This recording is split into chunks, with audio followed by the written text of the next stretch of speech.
Well, heck. Well, I wasn't told we'd be going live, but I guess here we are. So nice to see everybody on this wonderful time zone, wherever you live. We're going to be showing off a beautiful setting from this gorgeous book you should really spend all your gold on, if possible. If not, rob the shop. Order the book, support small business. I'm here with some incredible players to tell this story, and we're going to introduce them before we get to anything else. This is my second time ever GMing live, so if I forget I'm in charge, I apologize. We're going to start to my right with Ren. If you want to say hello and tell us about your character, you get one fun fact about them. One. Okay. Hi, I'm Ren, pronounced they, them, and today I'm playing Fiddler, pronounced she, her, and she is a wizard. Is that a fun fact? Super fun. Right. Great. Thank you, Ren and Widla. Let's go over to Jack. Jack, who are you? What are you doing here? Hi, I'm Jack, pronouns he, them. I am here to play D&D. So I'm a scribe at Albyon Absey, and I'm excited to really dive into this. I'm playing Thal today. Fun fact is he's wearing a crystallized piece of blood around his neck at all times. Ooh. Wonder why. In June. Deal. Let's bounce over to Kenzie. Kenzie, who are you? What's your name? I'm Kenzie, pronoun she, her, and I'm going to be playing Itemis, also she, her pronouns today. Itemis is a multi-class ranger, and I'm sure we'll find out the other one fairly soon. Here's hoping. Whoever's running this train better remember that. Steve, do you have a name? What are you doing? Hi, I'm Steve. That is my name. Also Sassy Pants. That is also my name. I have a bunch of names. I'm playing Sasha, a Warforged paladin, who, fun fact, has zero sense of fashion. So she wears the brightest yellow armor with the brightest purple clothes underneath. Yeah. Sounds perfect to me, actually. And I'm RahRah. Hey, he, they is what I go by. I'm playing everybody else. So what we're doing today is we're taking a beautiful setting from this book by the folks over at Albyon. That's what we call it in the States because we're cool. And if you're unfamiliar with their almanac, it's an entirely free website publication of ready written locations for any type of collaborative story. Any. You heard me. They promise it. So if you can break that, sue them. It's a system agnostic and inclusive of many great things. There's sensory descriptions, NPCs, economies, potential adventure hooks. It's everything you need kind of in one place. Local culture and thematic role tables, which are very pleasant. Fun fact on my end, I played the last time they had one of their settings, and it was a beautiful location, and this channel is the first channel that ever reached out to ask me to play something. So I have a very soft spot for AA, as we call it in the States. And last year, they held a successful Kickstarter campaign to bring all of this hardcover goodness to you. And so you can go to their website if you'd like. There's links to free PDFs. There's pre-orders for the book. Today, we're going to bring you one of their many locations, but we will be alluding to others. Sal, could you tell us the name of the location we'll be playing in today?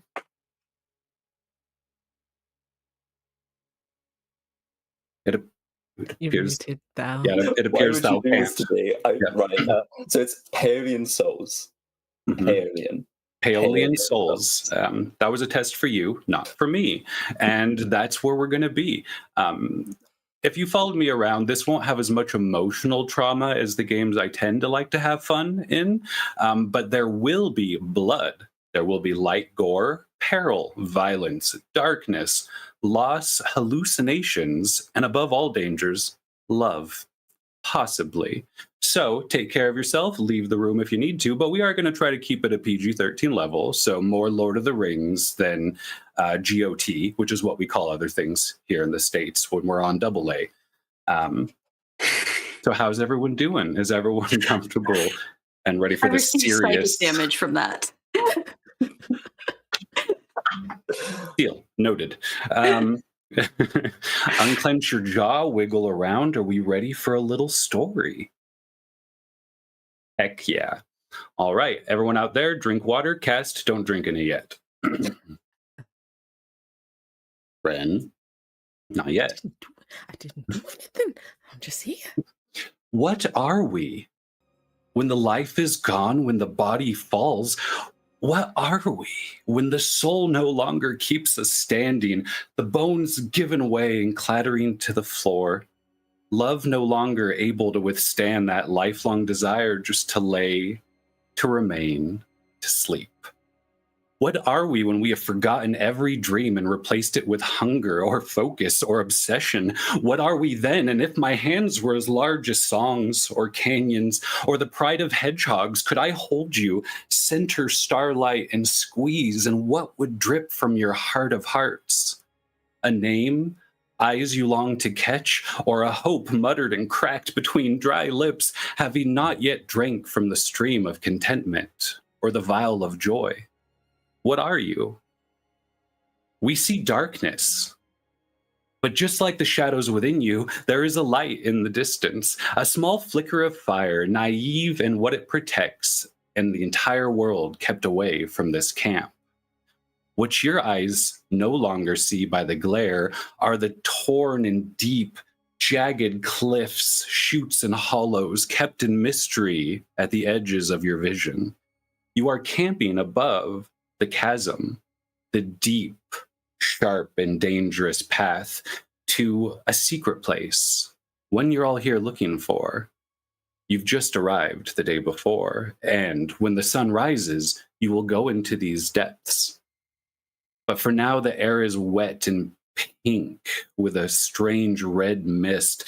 The borders of your fingertips, your drinking utensils, they get this smear, this wetness, this red, as you are here, where everything is filled with blood. The stones, the very rocks, they drip. The very clouds become pink and fog.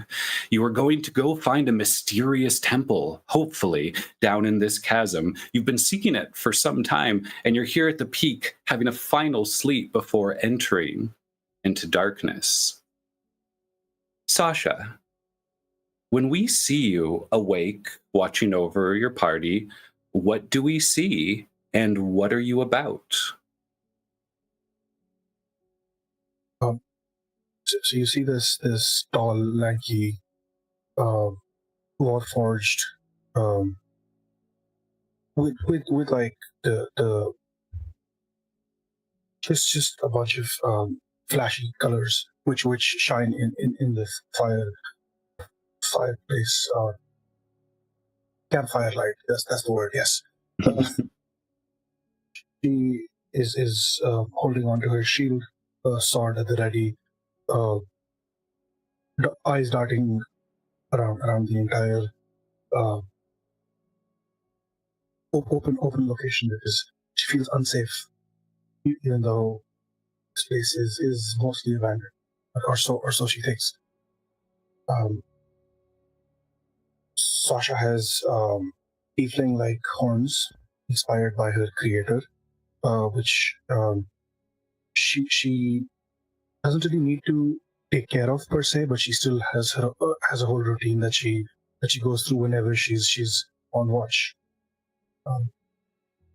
based on what she saw her creator do when she was first created. I said created way too many times there. Right now, it's does Sasha ever sleep or go into a power down type of moment, or are they always completely aware? I think for Sasha, sleep is not a thing. She doesn't know what sleep is, and that's something that has fascinated her about mortals for a very long time. She does go into a sort of stasis mode where she is kind of standing up straight, really, and it looks like she's asleep standing, but she's, even during this period, she's still hyper aware of her surroundings. and that is a thing that she has tried very hard to stop, but it's gotten to a point now where she just wishes for some sort of disconnection with her senses, just even if it's for a little bit, just so that she doesn't have to sense and feel everything around her at every given point in time. And the chasm isn't giving you much information right now. In the darkness, it's just quiet. It's just wet with this fog. The only sounds you hear are from a few of your sleeping companions who turn or speak a little when they're asleep. Thal, when we see you in a dream, as you are, what do we see? Thal is a pale elf. Deep, earthy hues to most of their clothing, with dashes of crimson here and there. They don't look out of place in this strange, red, glowing environment. They're marked across their whole body with blood-red tattoos, and their whole kind of robe is adorned with bloodstone talismans and little small bones. Most of them are like chicken bones rather than necessarily anything bigger than that. Mm-hmm. But they're sewn in delicately and placed strategically to kind of give a shape to what they're wearing. And around their neck, they have a crystallized blood of something that seems to be, for the first time that anyone has seen, glowing the closer they get to where they're going. Perfect. Where we see you outside of your sleeping form is you in a space, a room, much more well lit, much less blood, all of it on the inside, which is useful. And the whole room shakes a moment as you feel and remember those footsteps that would cover miles where you lived, living far above the earth in the empty eye socket of the wandering titan. You hear elements nearby, the winds in the high sky, the way they whistle and blow across his scarred body, making strange ringing sounds that circle your home and community. You're sat down by people who care about you, and they're asking you, why? Like, must you go now? If I don't go now, then it's only a matter of time that we'll keep walking. It's bloodless. We need blood as much as possible. Blood of the bloodless one. You see a slightly older female-presenting elf kind of turn away, tears in her eyes. Like, I always thought we were the blood of this place. And another giant footstep that covers mountains and hills as your home continues to walk. She leaves the room, dabbing her eyes. A friend sits there shaking his head. You know, I'm just going to worry. I know we talked about this. I didn't think you'd actually go. Like, are you sure I can't come? This is something I need to do. I've got to do it alone. I can't take you with me. Who's going to look after Ma? You know, someone's got to stay. Keep things going. And I won't be long. Maybe a month or two. I promise. Their hand goes to a locket with different blood in it. Blood familiar to you. And they go, but who's going to look after you? And our vision pulls from this dream into another one. Widla, when we see your sleeping form, before we enter into your experience, what do we see? And if I pronounced your name wrong, I am sorry, and you may have inspiration.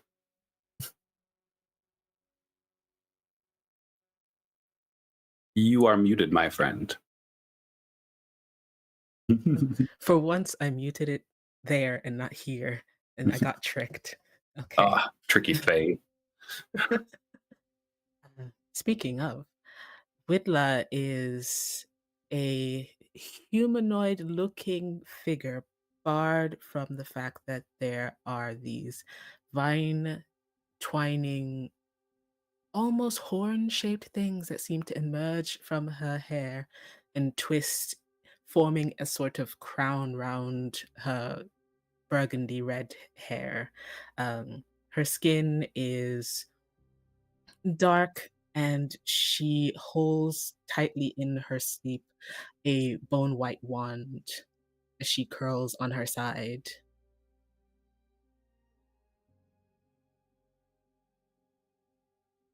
Water in your face, running down your face in this dream, on your knees, broken pieces of bramble in your hand, water flowing from edges around your head. It won't stop. You can't get them to stop flowing. This has never happened before. Inside it, in front of you, there's a giant monolith, 20, 30 feet. The top is cracked. We see twigs all around you. How long have you been ripping off places of yourself? And far in the woods, you hear the chants of witch, witch, witch, as you hide from the adults looking for your frightened innocence while you're trying to figure out what you're made of in this place. How do you feel in this dream? I feel afraid and angry. Anger because they don't even know me. They only know what I look like. I'm more than what I look like. I think. I hope. I'm going to ask you two questions. Yes. One, do you think they found you?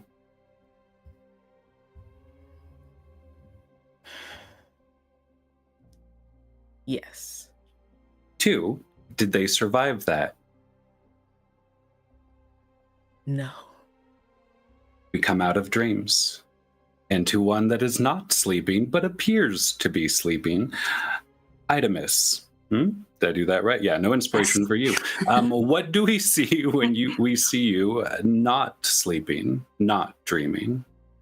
Idamus doesn't sleep well on the ground, and so she has found a kind of natural rock formation that resembles how she would kind of lay against the ropes and the nets on the plane ship she grew up on.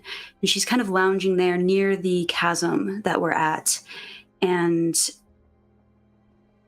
she wears what can only be described as maroon parachute pants with these chunky black boots galore with buckles. She has this tight black cropped tank top with a sleeveless navy vest over the top. And strapped onto her waist, usually, but this time of the evening, kind of sitting on the rocks next to her are these two short wooden-like sticks. Each has a metal capsule on the top of it, but otherwise she doesn't have any visible weapons. Idamus is a half-elf, but not in the way that you generally think of half-elves. She has the pointed ears, no doubt, but her skin is covered in these auroras of color. Not every inch, but her shoulders and her left hand, and you can see a small patch on the part of her stomach that is visible. These pinks and purples and greens and blues. And whether it's from her tiefling mother or being birthed within the astral plane, well, that's something she may never know about herself. But she has heterochromia, one eye that's light blue and the other a light pink, but in lieu of a pupil, there's a smoky whiteness that fills the middle. She has two pigtails that are kind of short and cropped up on her head, and she is currently lifting up stones. And finding that they seep blood, she had started just dropping them onto the ground where they splat and kind of sprayed a little bit. And then she started taking them and dropping them over the edge of the chasm in different locations and trying to listen to how deep that they fall. You hear the ping, ping, ping, ping of these horrible gushers you are throwing from the campsite. In this moment of darkness, of mist, of sound, where is your heart about this chasm? Is it a fearful place, a hopeful place, excited? It is not fearful, but maybe apprehensive. This is where she wants to be. She wants to know what is down there. she is desperate to seek and find, and she has tempered her excitement at the possibility just in case it's not true.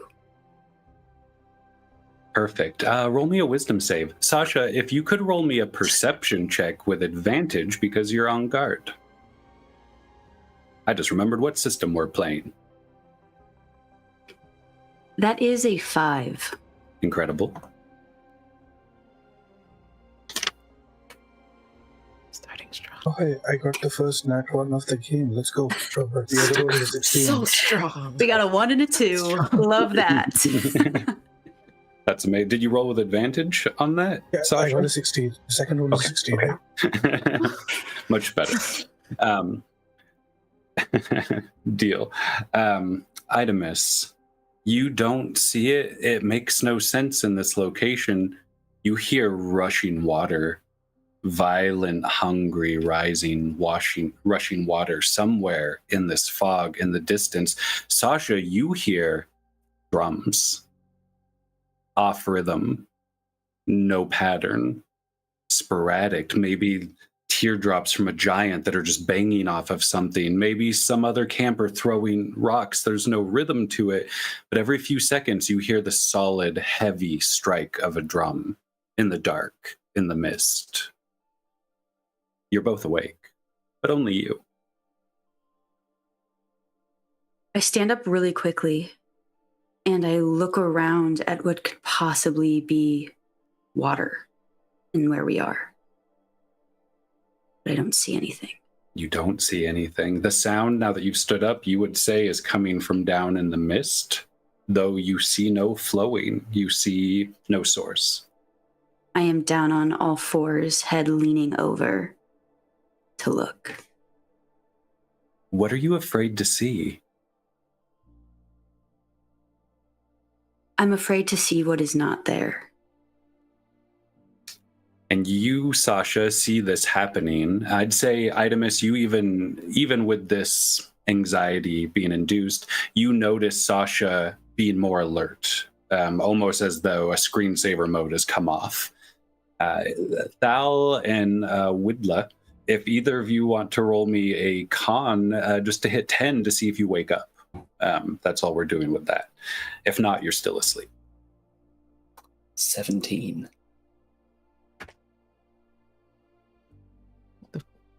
Oh, that's a 14. Yeah. So I'm good. We'll say the sound of Itemus going to look over the edge and that occasional loud drum beat, unseen in the distance. Sasha perhaps standing to enter into more of a security mode. You all wake, and you have a moment here. Okay, that wasn't just in my head, right? You all heard that? You hear it too. Yeah. There is something. I thought I just sat up too quickly and the blood's rushing from my ears. What's going on?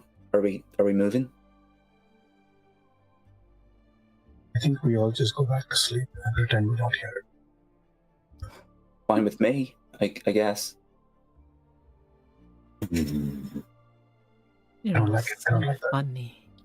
I don't think you can pretend not to hear that.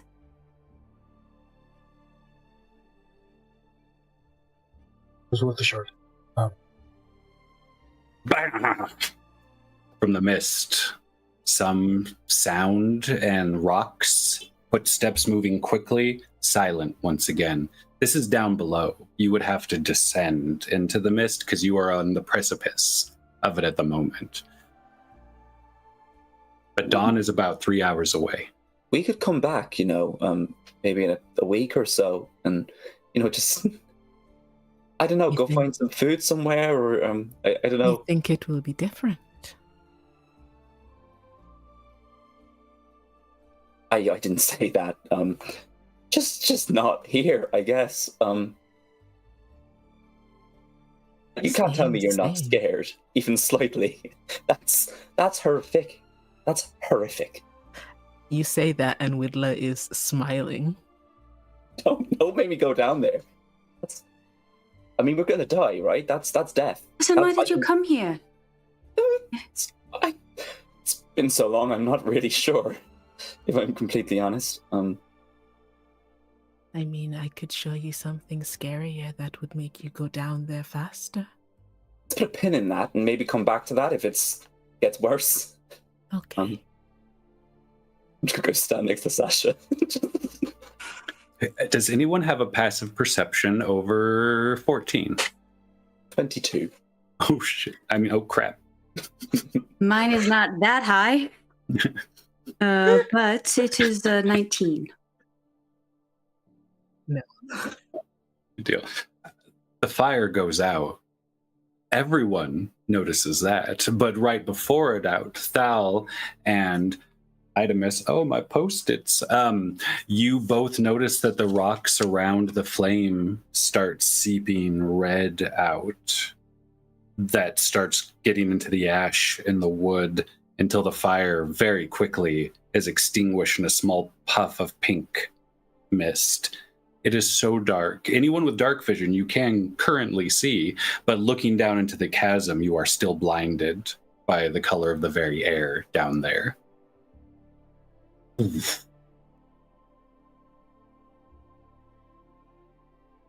Something is both calling us and pushing us.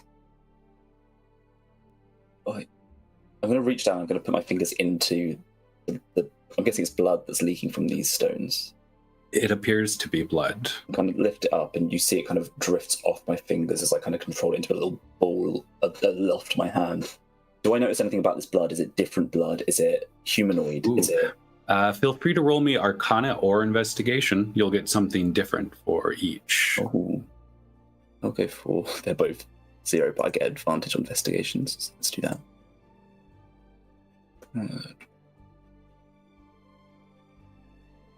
Yeesh, that's a 4 or a... 2 4s. 4. Beautiful. It seems like blood. Unique because it's in a stone, but this whole place seems a little unique. You have a slight inclination that too much of this, or being exposed to too much of it, could be negative for a mortal in a humanoid form, but no idea on what level that would have to be until it reached a dangerous position. You just feel a little bit of a sting on your fingertips. And I'd say Idamus has a tiny bit of that too from just throwing these fruit gushers into the chasm. I want to put a fingertip to my tongue. No one will stop you. And taste it.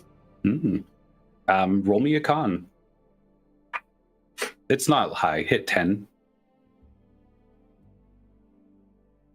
Is this a save?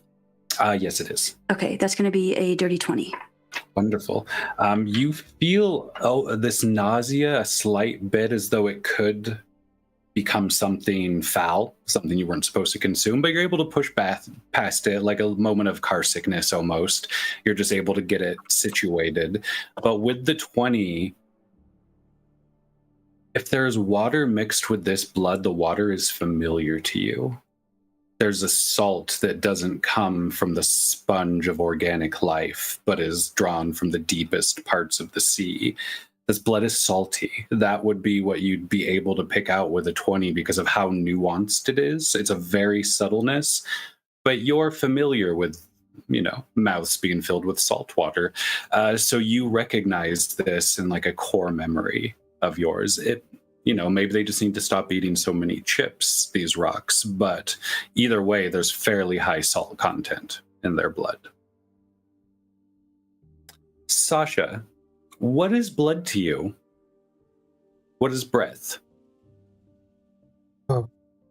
Blood is this foreign, intangible thing, really, even though she can see it, and she has seen a lot of it from other people. It still seems something that has eluded her entire life. It's strange, and it's supposed to give life, but she's alive, and she doesn't have any blood, so it can't just be the blood. It has to be something else. And what is it? What is it that makes mortals mortal? What is it that makes things live? It has to be more. Does Sasha believe in a soul? And does Sasha believe they have one? Soul Sasha in believes quotes. that she specifically herself does not have a soul of her own, but when she was created and she gained sentience, she absorbed a bit of her creator's soul. That's what she believes, and that is why she is able to. That is why she has gained sentience. But she does believe that other people, or like people who are not like her, they do have souls, and she believes even animals and plants have souls. Is what she believes. For the rest of the party, is there anyone who does not believe in souls within the party? Just curious. Mhm. How lucky for me. Boom, another drum rings through this valley. Dawn is now 2 hours and like 50 minutes away. Y'all have done great. Those first 10 minutes have gone. Your fire is out. You're welcome to try to light another one. You hear this random, terrible drumming. Where you think it's about to hit a beat, your whole body braces for it, waiting for that release of it's happened. And they wait just a heartbeat too long. Just 2 or 3 heartbeats too long, where the whole valley seems tense, waiting for the fulfillment of this rhythm. Occasionally, footprints, fast and fleeting, more than 2 possibly, down in the mist. Are they waiting for you? Who knows? Maybe you're waiting for them here in the dark. The moment's your own. Widla will cast dancing lights, so those needing to see can see a little better. She saw fine. Our bloodless host beckons us boldly into the black. I'm really nervous. Like before it was dark vision, I didn't know if it was just like shadows on your face or what, but the lights showing me you're so excited about this, and that's unnerving. Like, Why would I not be excited? This is what we came for, Thalarin. if we go down there, right, and we survive, the best case scenario, everything goes well, we find everything we're looking for, then what? You know, then we go back to our lives and the whole thing's over. Maybe we just, you know, take a break, take a breather. Maybe when they've stopped running around like they're gonna, you know, rip everyone apart, then we can potentially come back. Because it sounds like they're waiting for a feast. If they're bloodless, then, you know, I've got quite a lot of blood in my body. I don't want to give it to them. Who says you have to give it to them? I think that's what they want, is it not? You think you don't know? I can hear the hunger. Itemus, delightful. you still hear the water. It's louder now. No one else hears it. I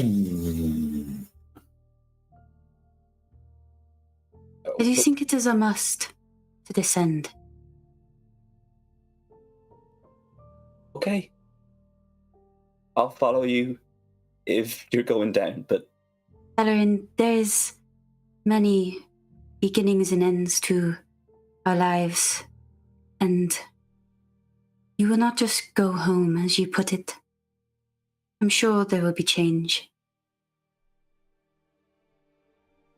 If that's meant to comfort me, I'm not going to lie, I'm slightly uncomfortable, but we'll go with it. I feel the sentiment, you're very wise.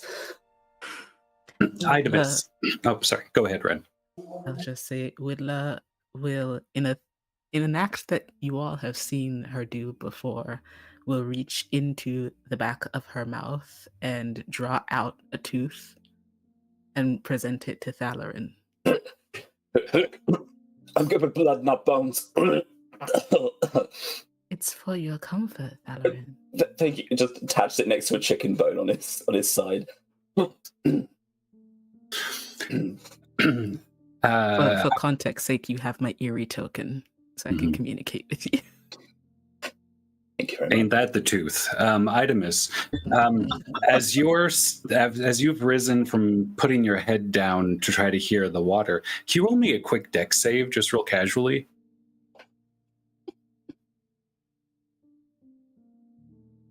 Nine. Wonderful.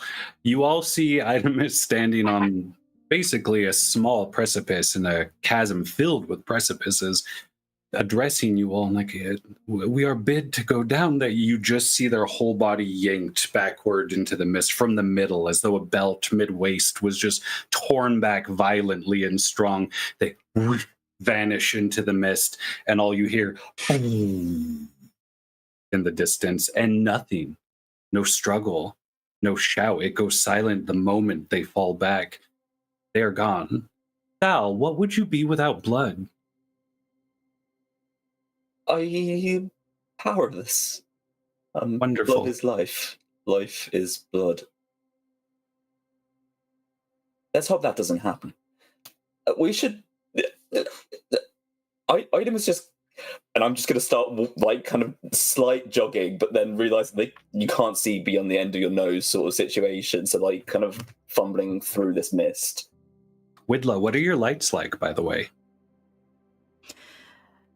They seem almost as if they are submerged in water. The essence of light seems to almost drip from them and fade away and trail off. But they hover, almost swimming through the air. Idamus, with your party preparing to follow you wherever you have gone, you're alone. You do remember a violent force pulling you back, but it's almost just like you've landed on another precipice. Knees a little scraped, but not enough to do any damage. You're in pink mist. You move your hands through it, and you have bright red, thin liquid pouring down you. Not even pouring, sticking to you, covering you.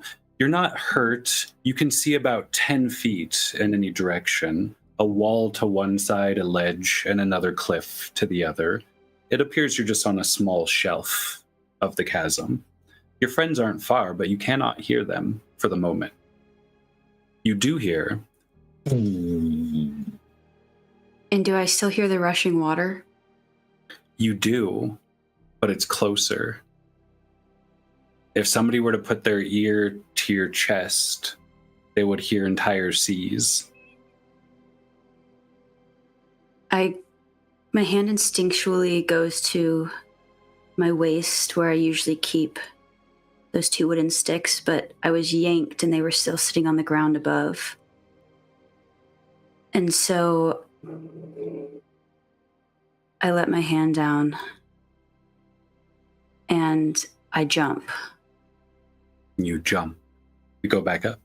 I'm going to say that your party, having traveled together for levels 1 through 6 or so at this point, you would know that those sticks are incredibly important to your party mate, and I would assume one of you would grab them.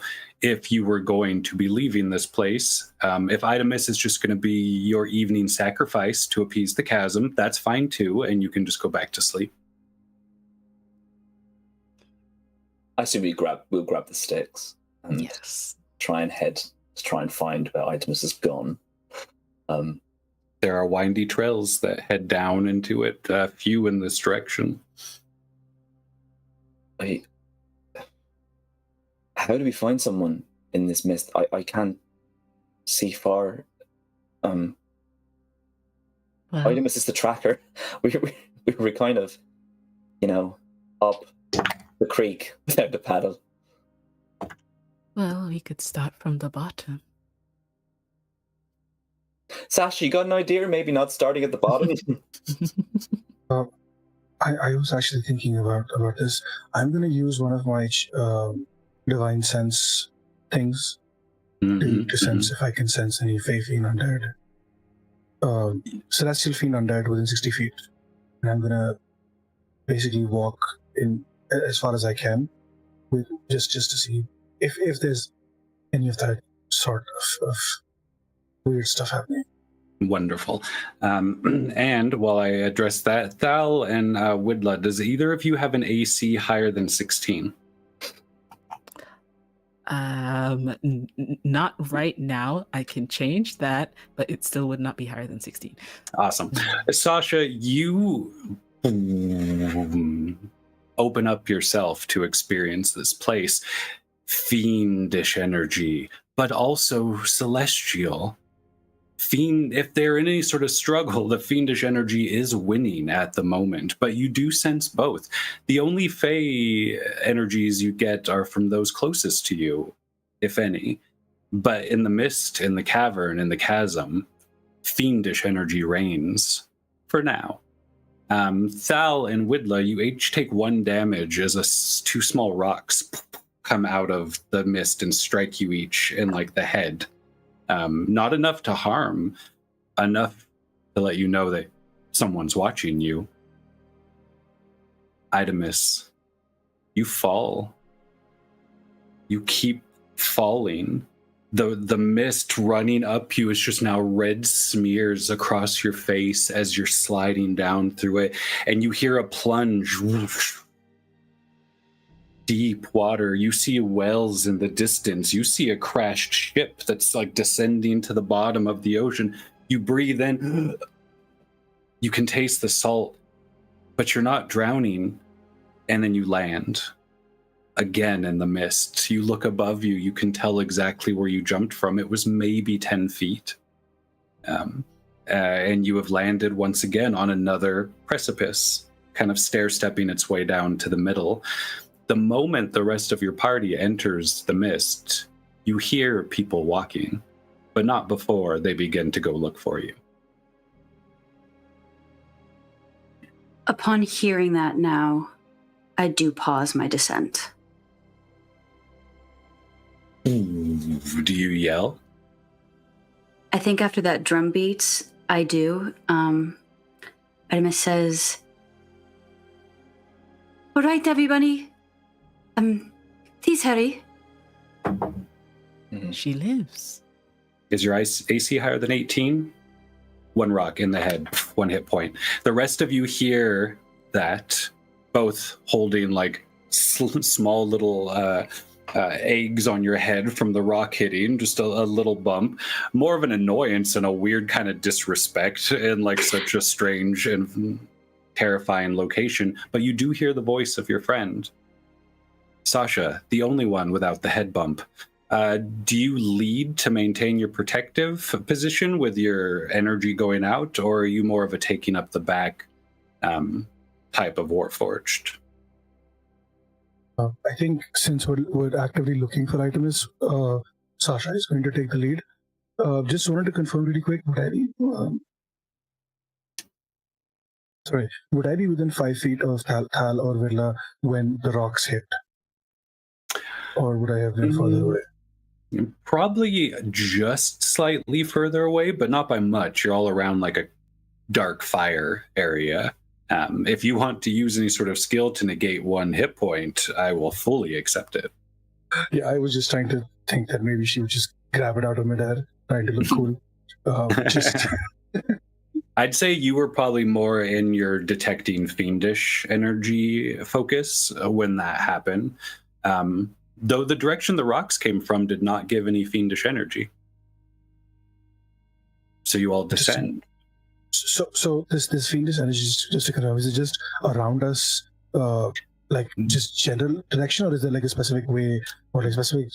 The general is a very light ping you're getting. The heavy ping is from deeper in the chasm. Like you can obviously tell that is the source of the feeling that you're having. But at the moment you do hear a voice from below, not too far. You'd guess maybe 15, 20 feet into the chasm. And it sounded clear, and the drums are still continuing. It wouldn't be too hard to get to Idamis if you just wanted to jump. But there are also paths that you can kind of spiral down to get deeper.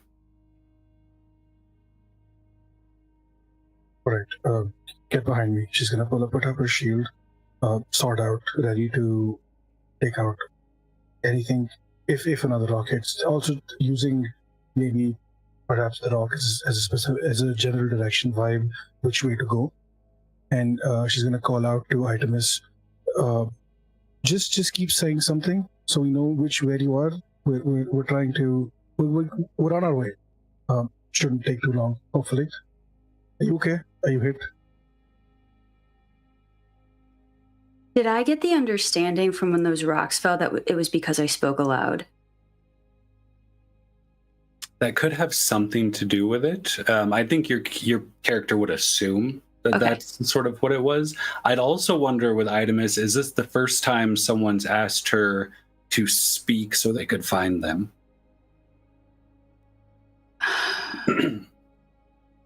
No. I played games in the bows of or in the basements of the ship with people where we would hide and track. But I think instead of speaking, I just try to pound on the stone wall of the chasm. And I'd say your party can all hear that, and you, from a few feet out of your vision, hear a echoing pounding right back. I'll say you all find each other fairly easily after a few moments of walking down, all on another precipice, the mist deeper and denser the deeper you go, but you see one another, and you all appear to be yourselves for now. Oh, wait a minute, I thought you were dead forever. I thought we'd lost you and there was no coming back and it was all over. So happy to see you. It would take much more than that to kill me. I'll stand behind you. Fairly fatalistic today, Valorant. I'm just really, really scared. I won't lie to you. I'm laughing because I'm really uncomfortable. But that's fine. Just keep going. It's fine. What's the worst that can happen? Anything. And Idamis's bare skin is just covered in bloody mist. Just streaked. Mm-hmm. It's a strong look, Idamis. And you'll notice as you're descending into the mist, you're starting to have the similar aspects of yourself. But Idamis had the benefit of falling, for some reason, much further than these 10 feet. You're all beginning to be pink. Even Sasha's armor and getup is blending really nicely. Yeah. Yeah, I was going to say, oh, hey, look, this matches my pants. Mm-hmm.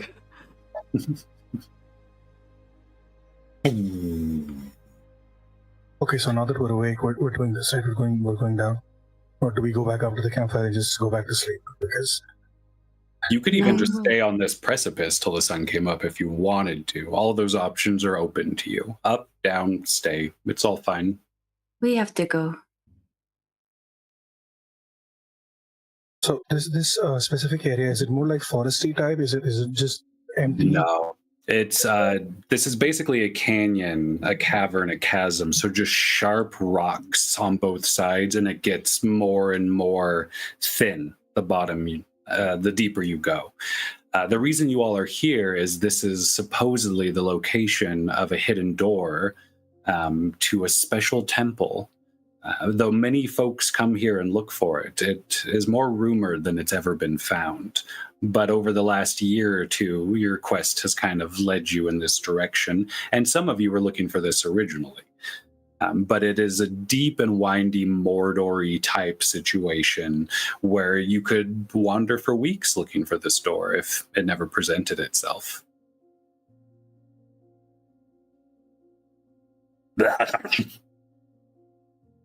Does that sound like it's coming from further below us still?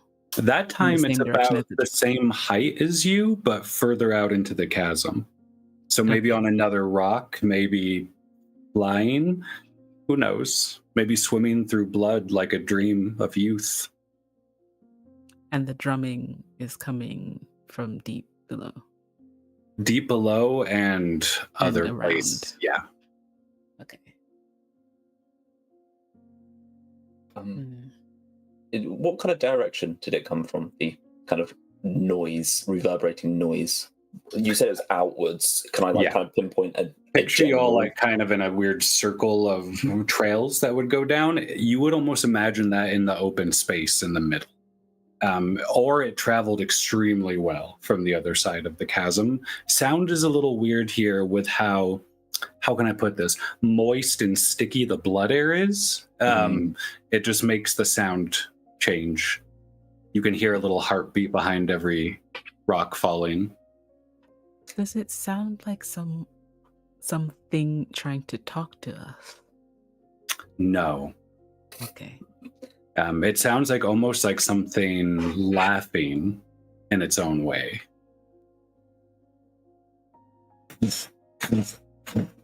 Some sort of wing flapping. A drum in the distance. Oh no, it's a dragon. Tasha just says that out loud without thinking, and she just quickly turns to Hal. Are you kidding? It is not a dragon. We're okay. Con save, everyone. Let me know if you go under 12. Con save. Natural 20 for 21. Amazing. 7. 17. Anyone under 12 takes 4 necrotic damage. That's it. Oh. From the very stones drawing life from you as you are now entering into the chasm. If you were barefoot, if your hand went back on a rock, you'd pull it back with a small wince. No wound, but part of your life force is now at home here. Maybe in the mist or the rocks. But it's now here and it's no longer yours.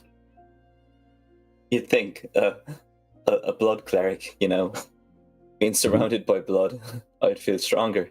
If anything, I feel so much weaker here.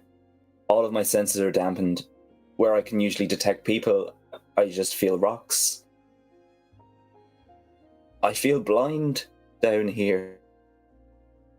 I don't know if I could lead the way, Idamus, if you're happy to take lead here. Always. I can get a quick wisdom save from Thal, just for fun. Sure thing. Oh, 25. Wonderful. You do not panic and run from your party. You, having spent your whole life in the eye socket of a Titan, you've been able to see for so far everywhere your life is heading to. You've had a clear image and picture of where it will be when you arrive. Down here, it's so small. The space is a little too small for someone who's grown up in the hollows of giants. But you do not flee. You do not run alone into the mist. There is that sense of dread building for Thal. I think at this point, like you said, his whole life has been planned ahead of him. He's been able to see everything. And his concern now is diving into this place where it's already visibly difficult to see, but knowing what comes after this, knowing where the future goes after this is the end point of his story. And I think that is definitely reverberating with the blindness that he's feeling right now. And the party begins to move into the deeper places of the chasm. Sasha, with Idamus now leading the way, you, above all others, just you, hear a voice. Well, aren't you a bit different than everyone else here? What is inside of you, and why can't I love it?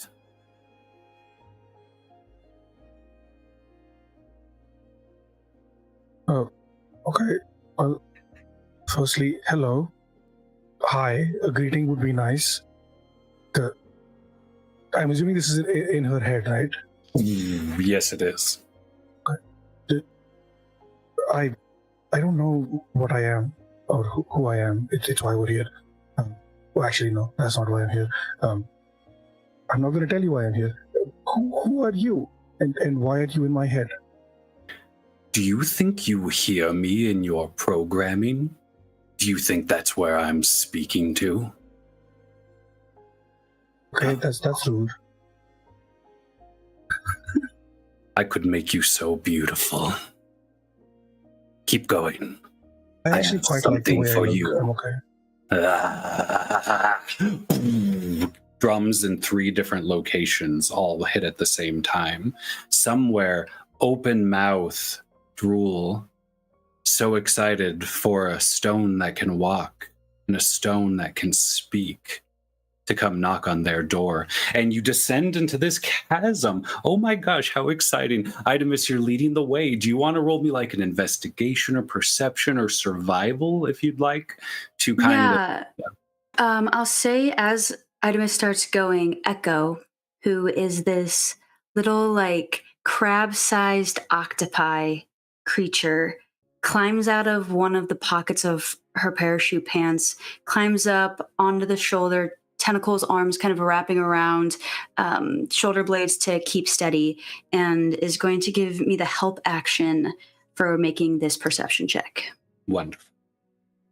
For my own knowing, does your little friend have hit points?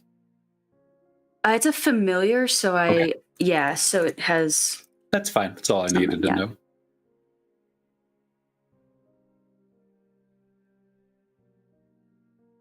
14. And was that investigation, Perception. survival, perception? Hard to see, but you found that if you slow a little, especially with the lights from Widla, if only for the lights coming from them, you're able to creep down these paths. There's no running, there's no leaping and bounding, but you are making a steady progression in this. The drums are picking up and closer. The strange little sound of scattering claws on rocks as they crawl away. Occasional little rocks bouncing off of the stone near your head and body. The activity, all unseen, is building the deeper you go. You know you are noticed. There's not even the attempt to hide that at this point. I think just into the ether of this space, Itemus asks, "Can you see us? Are we on the right track?" From not as far as you wish it was into the mist, you hear a very normal, like humanoid sounding voice. It's like, "He's asked for one of you. You're on the perfect." And then footsteps. You actually hear feet running away this time. Someone is here. Someones are here. If you were to follow the sound of that voice, you would see small little bare feet with 6 toes leading off. I do follow it. That's where I lead us. Rums. You're in the cavern now where it's hard to pinpoint the direction. They're bouncing off each walls. Con save everyone real quick. Let me know if you get over 12 or under 12. As you are moving through the space, the life being tugged from you.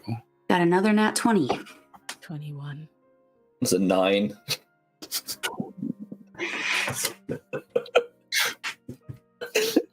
Oh, having a rough time over there, Thalarin. What about you, Sasha? I'm 18.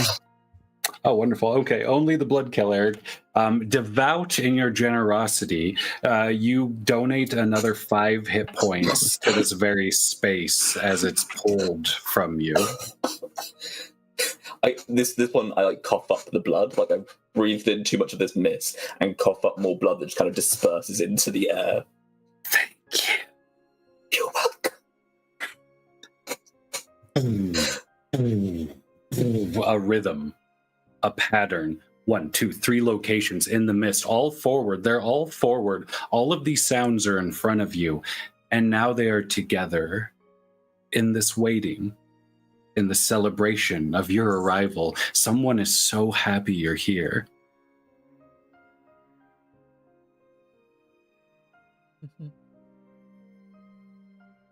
Thalarin, are you well? I've been better. I won't lie. Feeling a little bit woozy.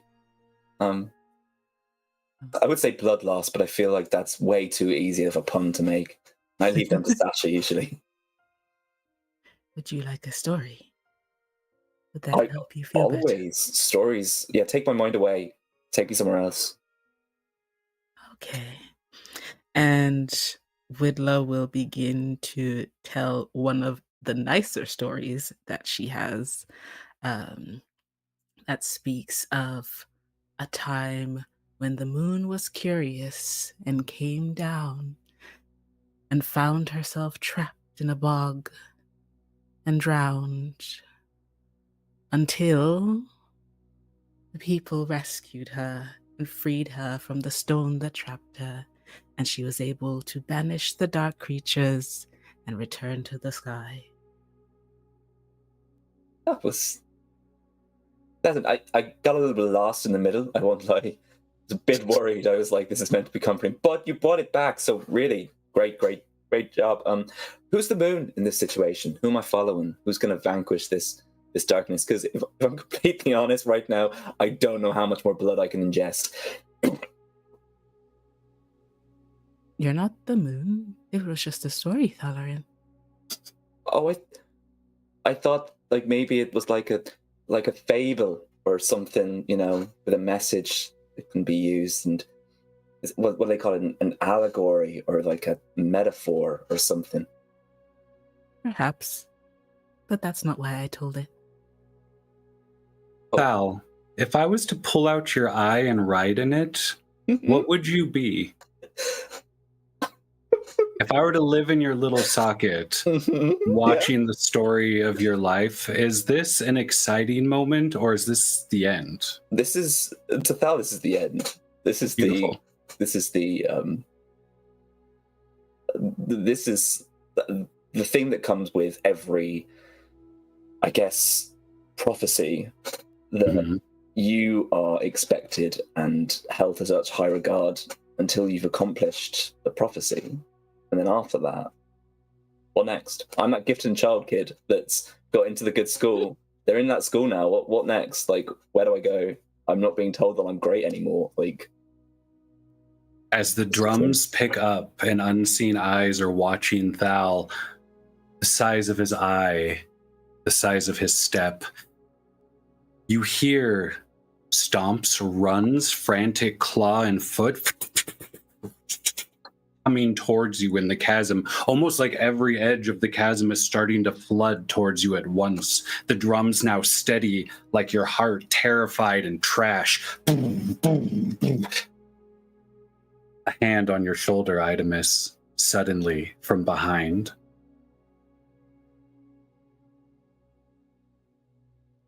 I reach my hands and cover it. You feel stone, cold. You feel fingers.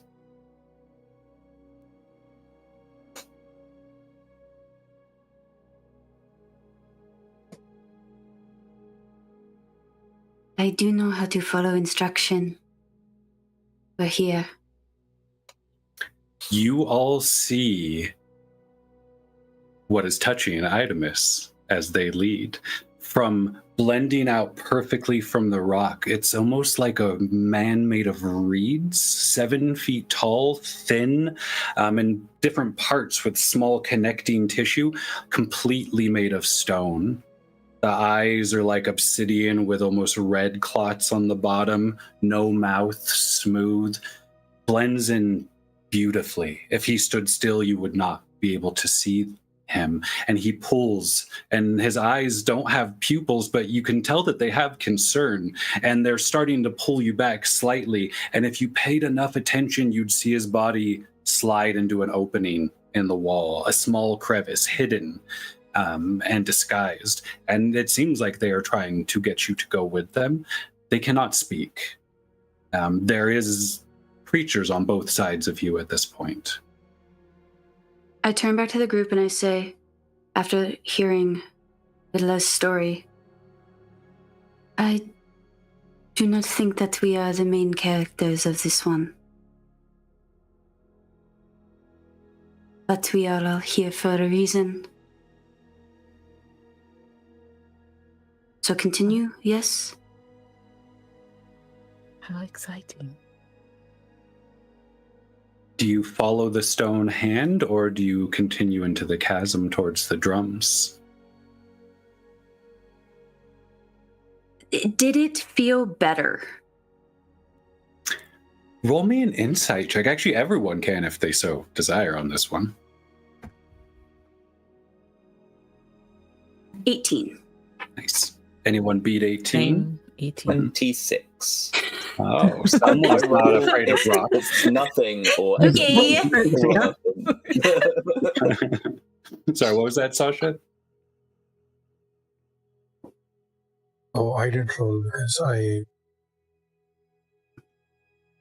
it's a 14. Wonderful. All right, so Idamis and Widla, looking at this creature, you sense no hostility. Even Sasha, if they had detect good and evil or fey and all that on, would not get fiendish or celestial from it. This just appears to be a creature. And the way it's gesturing, you see almost like a torn sail that it wears like a poncho. No other clothes because it's just stone, just jagged rock everywhere. Its eyes, if you could interpret it with that roll, would be one of concern for yourself, but also for itself. And it's going to bounce if you do not come with it, type of thing. It looks to the drums with almost a frantic head movement, small drops of blood coming out of any sharp points in the stone. Thank you for the warning. And I don't go with it. I lead us towards the drums. It slides into the mountain, eyes suddenly sadder, not as reflective. And it goes into an opening that you'll never find again, that humanoid eyes will ever be able to see in this space with its people. And you move forward. How much of a pace would you all have in this moment? Are you trying to be stealthy, carefully footed?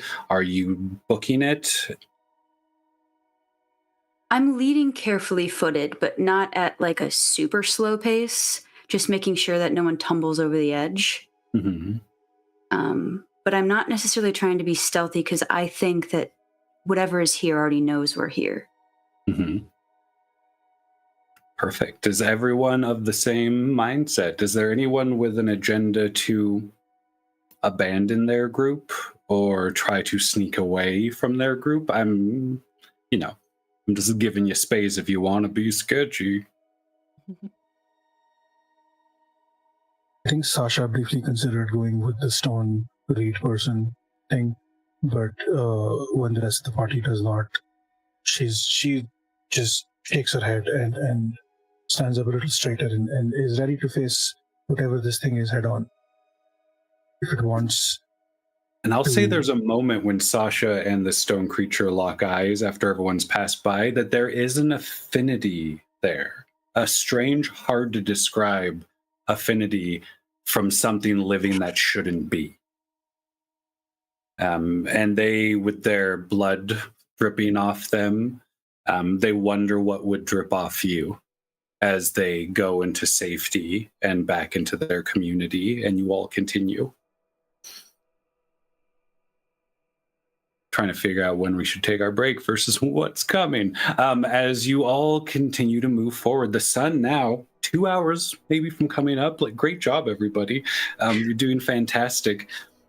It's impossible to know why you haven't ran into any of these sounds yet. They are all around you in the mist. The drums are now deafening to the point where they'll go a dozen beats with such a loudness that it shakes your bones, and then they're just gone. You almost want them to come back just to keep that happening. The silence is too much in here. As you're all moving forward before the next step, could I get one more con save from everybody?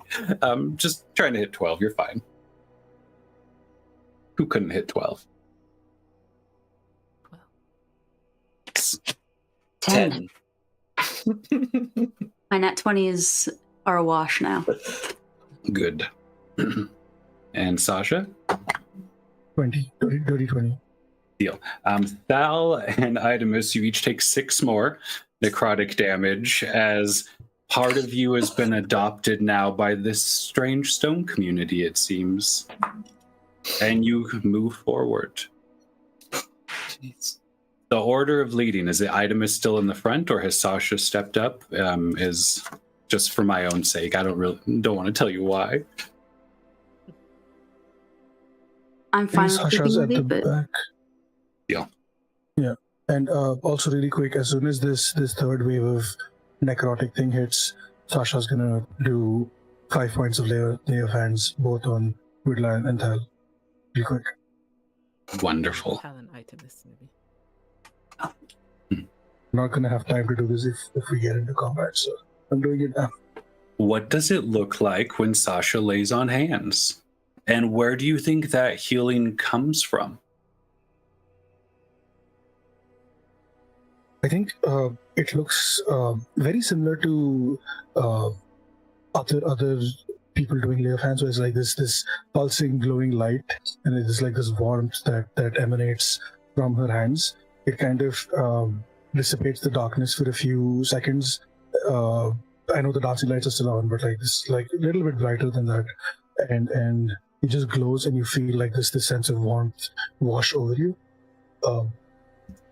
I think this her ability and her lay of hands comes from her desire to help people. It's the one person that she wanted to help. She could not because she didn't know how to at that time, and she's used that as motivation to help as many people as possible. And it's just she's trying to atone for not being able to save her creator. I think that's where it comes from that innate just sadness and rage that is translated into warmth and healing, because it's the best way she knows how to deal with this without succumbing to all the pain. Do any of your characters draw or sketch, paint, anything of that sort? Widla draws mostly strange arcane symbols that she has no real recollection of where she gathered information from, but she does draw them, and the occasional deer. The scene while Sasha's doing this lay on hands would be just such a perfect tableau of this chapter of your adventure. The pink, terrifying mist blocking everything like a fog, and in the middle a warforged with the hands, and this pure light of this energy of affection, gratitude, purpose from a creator is pure in this spot. And you would see it's almost like a Renaissance moment of the hands on and the light glowing, the octopus around the shoulders, and just the little head of the stone person about to slip into a different story and leave your own. This is a moment Widla would want to remember if they were ever to want to draw this, the moment before everything got worse. You all move forward and the sounds stop. No birds, no ocean, no heartbeat hidden within you anymore that's louder than normal. You don't hear the laughter, the scratching. It's still all blood. It's still all mist. But now in quiet, terrible, lonely, abandoned quiet, you move forward till I'll say you reach the bottom of this chasm. Time has elapsed, we'll say a good amount of almost an hour, with moving forward, stopping, moving, stopping, to get you down to this point.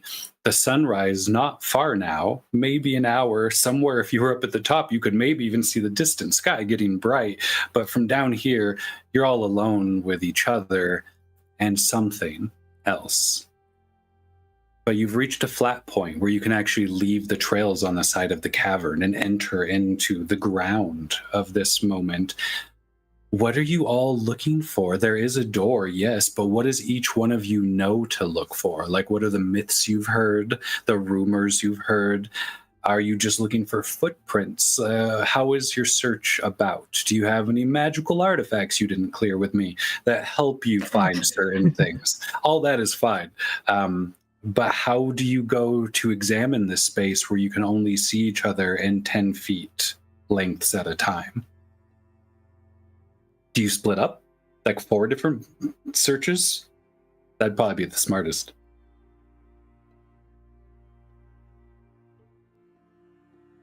I think you're muted, Itemis.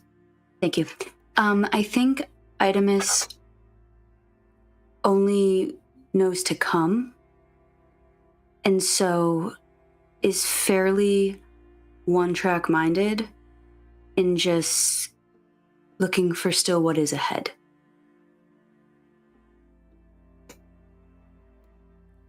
I guess Valorant usually uses blood to track things. That is, can sense heartbeats, can sense blood nearby. This whole place is blood. So he'll kind of crouch down, put his fingers to the floor that is, I'm assuming, coated with a layer of blood at this point, and just see if he can feel pulses from anywhere, the source of this blood, or if each of it is individually pumped out by stones.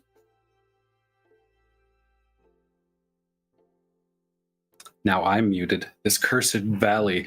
If you were to even use your nails to tear the topsoil slightly, you would find it wet and heavy, as though it had just rained, with like a thick red. It smells like that feeling when you were small and you were waiting for someone to come get you, come take you, for a joy, for an excitement, and they never showed. That is the smell. You're not sure why that's what it triggers in you, but something about just the very smell triggers a feeling of abandonment and not being important enough for something to notice. But you also feel a heartbeat where there normally isn't one. And your companion, Sasha. Small, very faint, size of a hummingbird. But you do know that all hearts are important, Thalarin. And I would just go straight up to Sasha, place a hand to their chest piece, and just... It's not there. Do I know where it is? Are you okay? If you were to just follow your senses, you would end up in the right palm in the very middle. Reach down and hold their hand. No, the healing doesn't work both ways, right? I'm supposed to heal you, not... No. You've got a pulse? Sasha, you've never had a pulse before. Have you installed something new, or is this... Kind of flip it over, look at it, see if there's any actual change in the... It appears to be Warforged. I mean, there's little panels and whatnot if you were to try to open up aspects of them. Never without consent. Now, Sasha would probably even have control over those. So I'm not sure what type of model you are, Sasha, if you're one of the trendy ones from last year or one of the older ones. But you do have the ability to show parts of yourself for maintenance, things like that. It's up to you if you want to open up your palm to Thalarin here in this quiet and bloody chasm. Sure, yeah, I think it's mechanically the panels lift up and they move to the side, and where you have the main your palm lines. It basically the panels are built in such a way that the palm lines look like palm lines. So they open up and they spread out so that you can see inside better. I don't see... Are you okay? I don't see anything. If you were to move a little bit of the wiring around, something's different in here. Thalarin, you swear that you can sense this from here. You find an eyeball shoved into microchips, shoved behind wires, and it just blinks twice at you when you look at it. And we're going to go to a break before we get into the rest of this fun adventure. I don't know if our producer knows we're going to one yet, but that's how I like to keep it on. I just heard them like God. I like to keep them on their toes like God. So we'll be back in about 10 minutes, and then we'll finish this up. Drink some water. I can go over content warnings again before we start for anyone just tuning in. Is everyone okay? Or my party okay? We'll talk about it off camera. We'll talk about it. But thanks for tuning in. We'll be back in 10 minutes. Drink some water. Take care of yourself. Everybody wave. This is where you wave.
Oh, heck. Oh, heck. We're back. Hey, everybody. Welcome. We already did a little bit of this, so if you're just jumping in now, hi, you're late. But we are playing with a setting out of the gorgeous book, the Almanac over at AA, which is what we call Albyon Absey in the States, or Albyon A if you're like in the southern part of the States. And we're playing from one of their many wonderful locations that come with like sights and sounds, economy, even all sorts of things. So you can plug them into any game you're doing. I went with this one. Oh, what is this one called, Jack? What is the name of the setting that we're doing? It's Paeolian Souls. That's right. That's right. I always forget. I'm very forgetful. And we're doing that today. So just if you're joining us before we get going, there's a lot of blood in this one. Maybe not bleeding, but there is just blood. Probably not more than your average life because it just exists everywhere, but it's out of things, and that's why it's a little different. There's some light gore, medium levels of peril, so like a Tuesday amount of peril, but not like a Saturday amount. There's some violence, darkness, loss, hallucinations, and above all, love. So take care of yourself as we're going to go back into our story. Where did we end? Widla, can you paint us a picture of how it ended before we went to break? As we ended, we saw Thalarin in a bit of a state of conflict, as he often seems to be today, not knowing what to do past this point.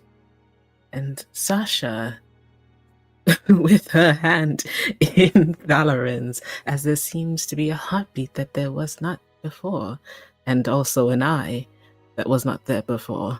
Questionable things occur. Itemis, you're waiting for what you don't know. Just that you have to go towards it. Beautifully introed. So we have the moment of Thal looking into Sasha's palm where there seems to be an eyeball with a fleshy-like substance that's merged into the electronics, almost like an algae or a moss, but breathing. Sasha's always been a wonderful pupil, and that is where we will pick up our story. Sasha, I don't think that's meant to be in there. Are you okay?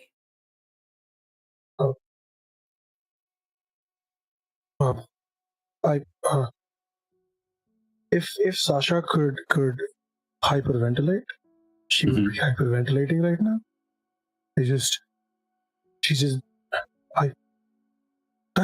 You are, what is going on? Get it out. She's gonna reach into her pocket, pull out a knife, and try to get the eye out of her hand. And hold the hand steady. You are able to cut the joining material away fairly easy. This seems like it's a new addition. It hasn't really merged with you fully yet, and you just watch it blinking and the iris staring at your hand as you move around it, cutting this, a frantic eye, if that can exist. But you're able to tear it off if that is your goal. Yeah, I don't want that. I don't want that in me. Can I wait before I cut it? Can I see through it? Yeah, roll me nothing, because when you shut your eyes or change your vision, however that works for you, you do imagine if there was two looking through one eye. If there was any sense of a crowdedness within that surreal space, that is what you feel. Almost like your consciousness and another's are face to face, temple to temple, both trying to look through the same spot. But you are in control here, for now, of your bloodless body.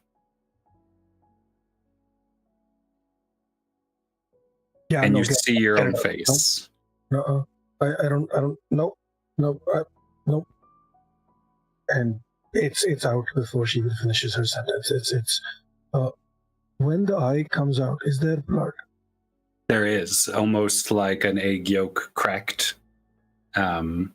Everywhere that the inside fluid of the eye goes onto your body, your metal, your parts, small little flowers and algae, almost like a springtime. It's lush, it's beautiful, it's microscopic, but it's not what you would have expected to come from the yolk of your hand eye. Right, that's it. I'm going to kill this thing. No. So Sasha's usually very calm, collected, and does her best to not be impulsive. But yeah, this is what the. No. Tal, do you know what this is? Do you know why this is happening? I feel like this happened after I did the lay on hands thing, right? I don't. I have no clue how this is happening. I'm very confused. Get rid of it, I guess. Just don't. I'll keep an eye out every time. Sorry, eye is probably a triggering word right now. I will. I will keep tabs on how you're doing. Every now and then, I will just do a little bit of a detection, see if I can notice anything pulse inside you, and then we can get it out before it grows, I guess. It'd probably be good to keep a lid on it so they don't lash out. Can Hitler watching this try to comprehend what it means? You can. I think you can. What do you think it means?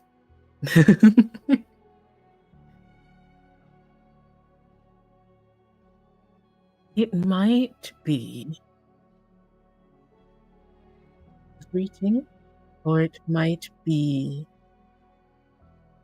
well, flowers aren't unpleasant. Welcome. Nothing fearful. Just wanted a good look at us. Con saves for the party. Let me know if you hit under 12. 18. Nice. 14. I got a 14. What was that, Sasha? 21. All right, everyone is fine except for Sasha, who gains 7 temporary hit points. What? Oh, okay. Thank you. That's it. That's fine. People have entered into this chasm to find this door before. None of you, but you followed clues. There's journals, there's adventure logs, maps, that sort of thing. And yet, the mist in front of all of you, it remains at the periphery, but it opens. You see a door, a large shadowed door, as though it was made of smoke but tangible. You see the knob, you see the trim, the how it would open up to you and everything, but it's swirling gray mist. The whole pink separates to show you a direct, almost like a red carpet of sorts that leads right up to it. You don't believe you found it. You don't think this is because of you. I want to test a theory to see if a gift given is attracted to the way forward. And so Artemis kind of reaches behind her.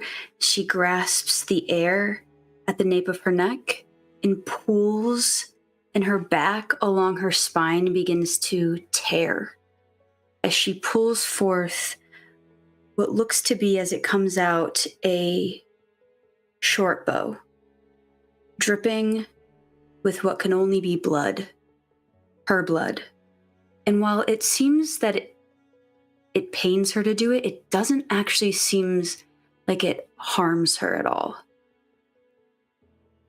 And I want to know if holding this weapon, I get any sense that it's calling me towards who gave it to me. Is even the thought of what you... Let me rephrase that.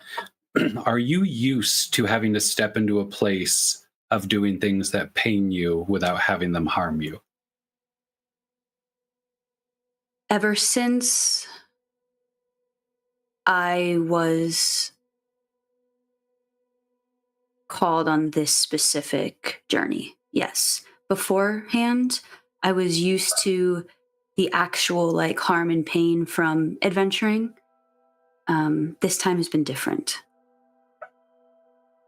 And you draw this bow. Do you present it to the door, or are you just holding it to connect with it? Yeah, I hold it, connect with it. It's kind of out in front of me, a little bit presentory, just to see if I feel a draw that direction.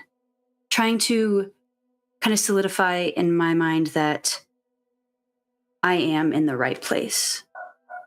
Because doubt has begun to seep in a little bit. Mm-hmm. I will say I will let you decide the clarification of it. You are very much drawn, but in this moment, looking at the door in this place, you could not imagine not being drawn towards it. It almost appears, looking at this door, you could be across the world, and having seen this door, you would still find yourself drawn to it. It's hard to separate the two. It's that doubt that's there just keeps on wiggling, because everything that led up to this, when Sasha presented this to us, it seems like a task greater than. And so far, maybe it's because of Idamus's acceptance of it, it hasn't felt that way. And so she was really hoping to know for sure before walking through the door. We all hope to know for sure. Widla, from the distance, not in this cleared space, but in the distance, you also hear, witch, witch, witch, sounds out there. You, Thal, you hear large steps that shake the earth, familiar steps of your home, your community, the moving marketplace that lives in the socket of this moving titan. You feel the movement of your home. Others hear water. Others pat their body, hoping for no more heartbeats in hidden places. As this door is in front of you, it is there. There are distractions, but the door is there. Some of you are distractions, but the door is right there. You have a moment before anything has a moment with you.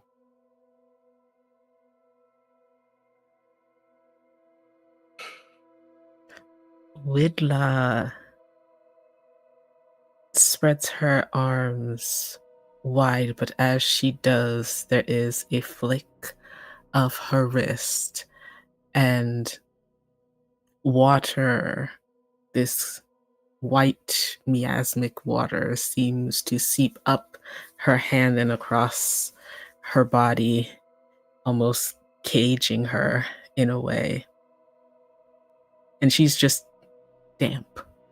Afterwards, there's this, it almost looks as if she should be sopping wet and dripping, but it's just clinging to her. And she spreads her arms wide. Benevolent, bloodless one, bid us welcome to your abode. Quickness. And will step towards the door and see if she can press her hands into the edges of it to try to find words or entry. And it pushes back, like it is tangible. It's, your hands do not pass through a mist or a fog. You don't see any words because of the shifting, but if you were to shut your eyes and try to read by touch, give me an investigation or arcana roll. Thal, can you always sense heartbeats, or is that something you have to activate? It's something I have to activate. Perfect. Then you do not sense anything from Sasha when Widla says bloodless one. 25 Arcana. 25. People have been wrong. People have been so wrong. Thinking that a door hides something behind it, that the door guards the world from whatever's within it and isn't there to welcome when a presence arrives. As though this spot has not been kept for you. This has not been kept for adventurers. This has been kept for one to arrive. The one that will use the blood of this chasm. The bloodless one. Sudden panic through you that behind this door is not what you're looking for, but it's what you're looking for has been looking for. If that makes any sense. Perhaps you're not the only force that wanders this chasm, trying to find this door. Curious. Perhaps we can be of use. And if you could take 9 necrotic damage from touching the door, Sasha, if you could add another 9 temporary hit points to yourself, they do stack in this situation.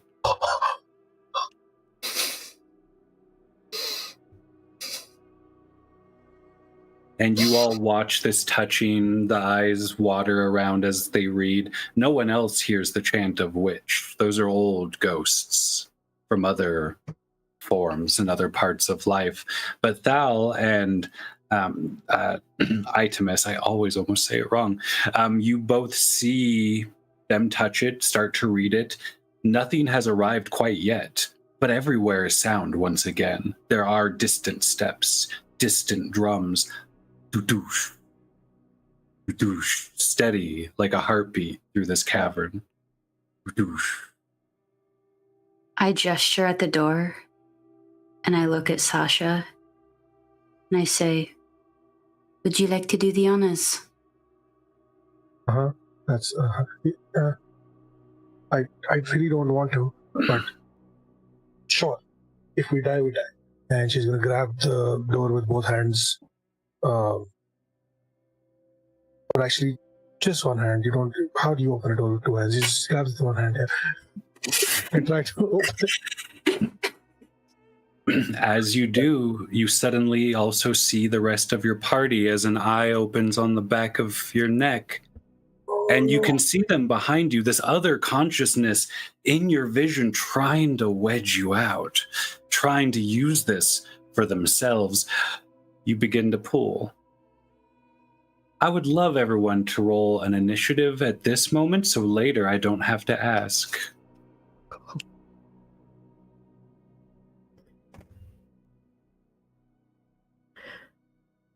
Ten. Let's see. 16. 8. Thal, you've done so good. So sorry. Jack's stopping. Who had the 2 highest? Sorry about that. I was distracted by Thal's consistency. I had 16. And Sasha, did you have over 16? I had a 3. Oh. Never mind. So then it was me. I had 10. You were second? Yeah. That's a wonderful initiative roll, everybody. Why am I first of anything? There's been many people that have wondered about why you are first. First to be blamed when anything happens around this town. First to leave after something happens around this town. Oh, they're seeking some special door. Why did you come here, Widla? There are people that do not agree with my existence for no reason that I can see is worthwhile. But to combat that, I need time to learn the things I need to learn. And the Bloodless One has time to teach me to gain more time. Before we enter into a type of initiative, Sasha, with your hand on this door, your neck eye strong, as a neck eye should be, what would you be like, let's say, if you became alive right now? If something came into your bloodless body, giving it that tangibility, how would you change, if you can imagine that?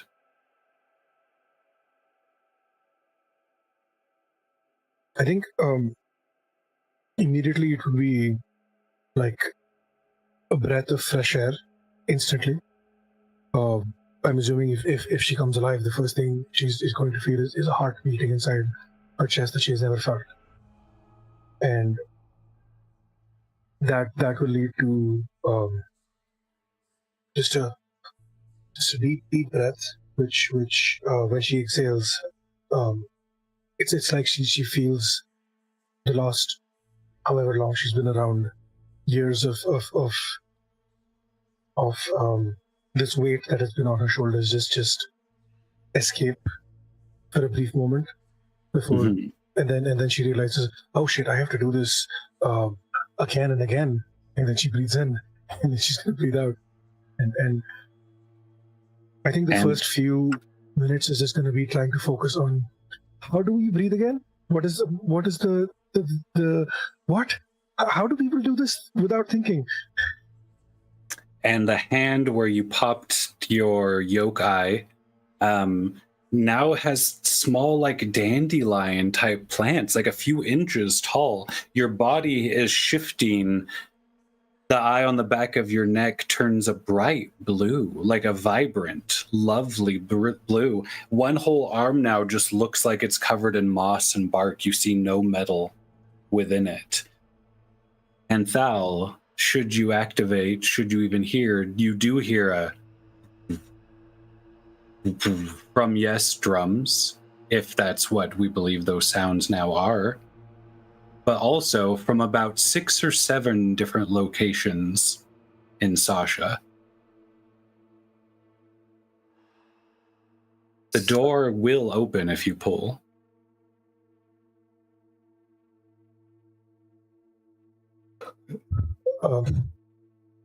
Okay, I think she's just gonna hold the door for a few minutes, just trying to literally catch her breath. So just all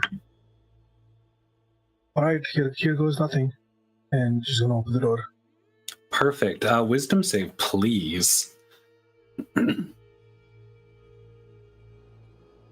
As the eye on the back of the neck is just looking to each of your party members' faces. That's a 24. Wonderful. You do not personally desire their end. And as you pull this door open, Thal, if you were at that moment about to interject, like there's something wrong with a few places in you, Sasha's elbow opens up almost like a clam made out of vines, just shoulder, side.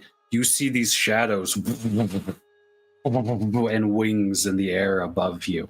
We're going to begin an initiative right now. Widla, you are first, and you saw these dark shapes take out from Sasha.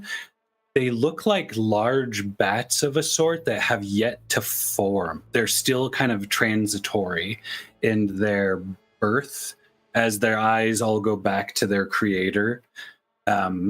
You see them. You're not sure if you can strike them yet, if that's what you would even like to do. I'm going to use initiative just for idea order, even if we're not in battle. So you do have a moment if you want to do anything. If you also just want to watch, that's completely fine.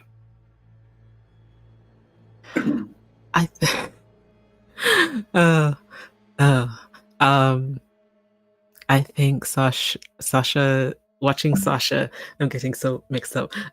Watching this erupt from Sasha, Widla is going to hold for a moment and see what happens.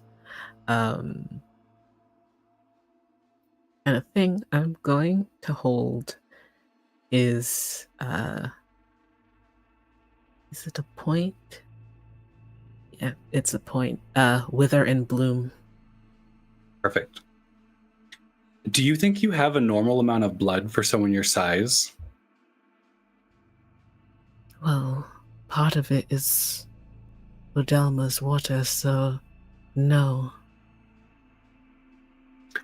Your crown, can you explain to everyone what those are made of? What that has been in your life? The crown looks like it is a cross between a bramble and a deer horn, in that it is bone and part of her, but also fragile and snappable.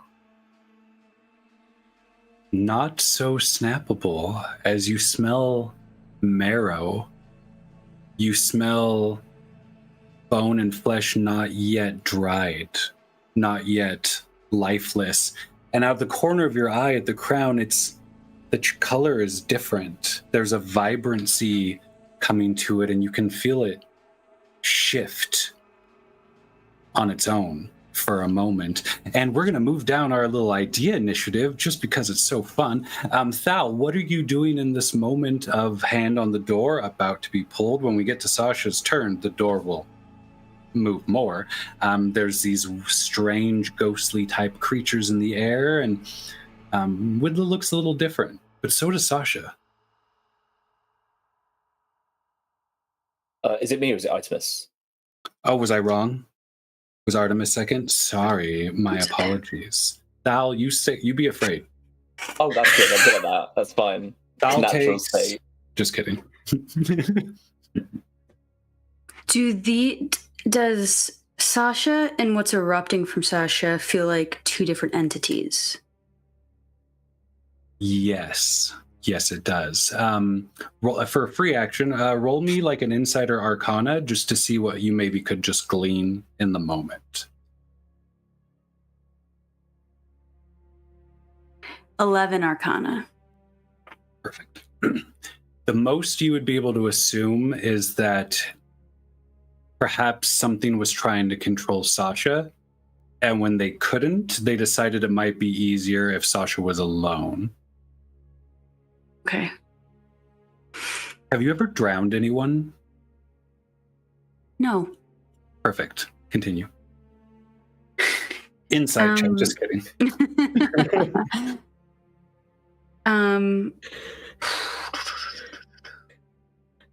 All right, I'm going to use a bonus action to use my ability Guiding Light. And I am going to put that on Sasha. And so it doesn't do anything until something else happens. So paint me a picture. I think that Artemis is so used to pulling energy and magics from like normal terrain and or the astral plane, but not necessarily pulling magic from blood and stone. And so there's like a stutter start to this as she tries to connect. And I think there's a shot of light right out of the tip of an arrow that materializes in the short bow that she holds. And it streams right and just like spins once around Sasha's head and then disappears. Gorgeous. And just like Widla's crown, your bow, as though spring returns to a tomb, you see small cracks of a fertileness coming back to something dry for purpose. Everything that was perhaps dead, gone. You'll find even some of the herbs in your spell components are no longer dry.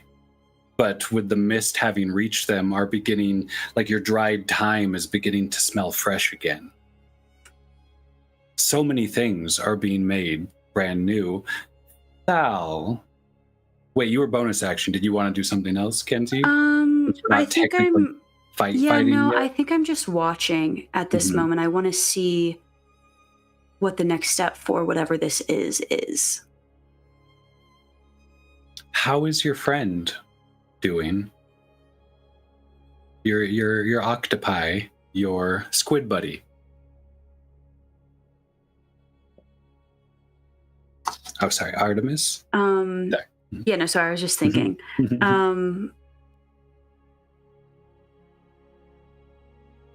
I think Echo, while being a familiar, doesn't actually have like a connected consciousness to me. Our relationship is more just saying like parasite and host seems aggressive, but that's almost kind of what it is. Like, I am a vessel for Echo to go places, and in return for that, Echo offers help, but I don't think I know how Echo feels most of the time. Would you know if Echo is a magically created creature or an organically created Echo creature? is a magically created creature that I have called from elsewhere. Do they have blood? No, I believe that they would be a fae type of creature, like a spirits sort of thing. Wonderful to know. Thal, you see all this happening. Tell me about your locket. I don't want to. Well, none of us know what it is or what the story is behind it.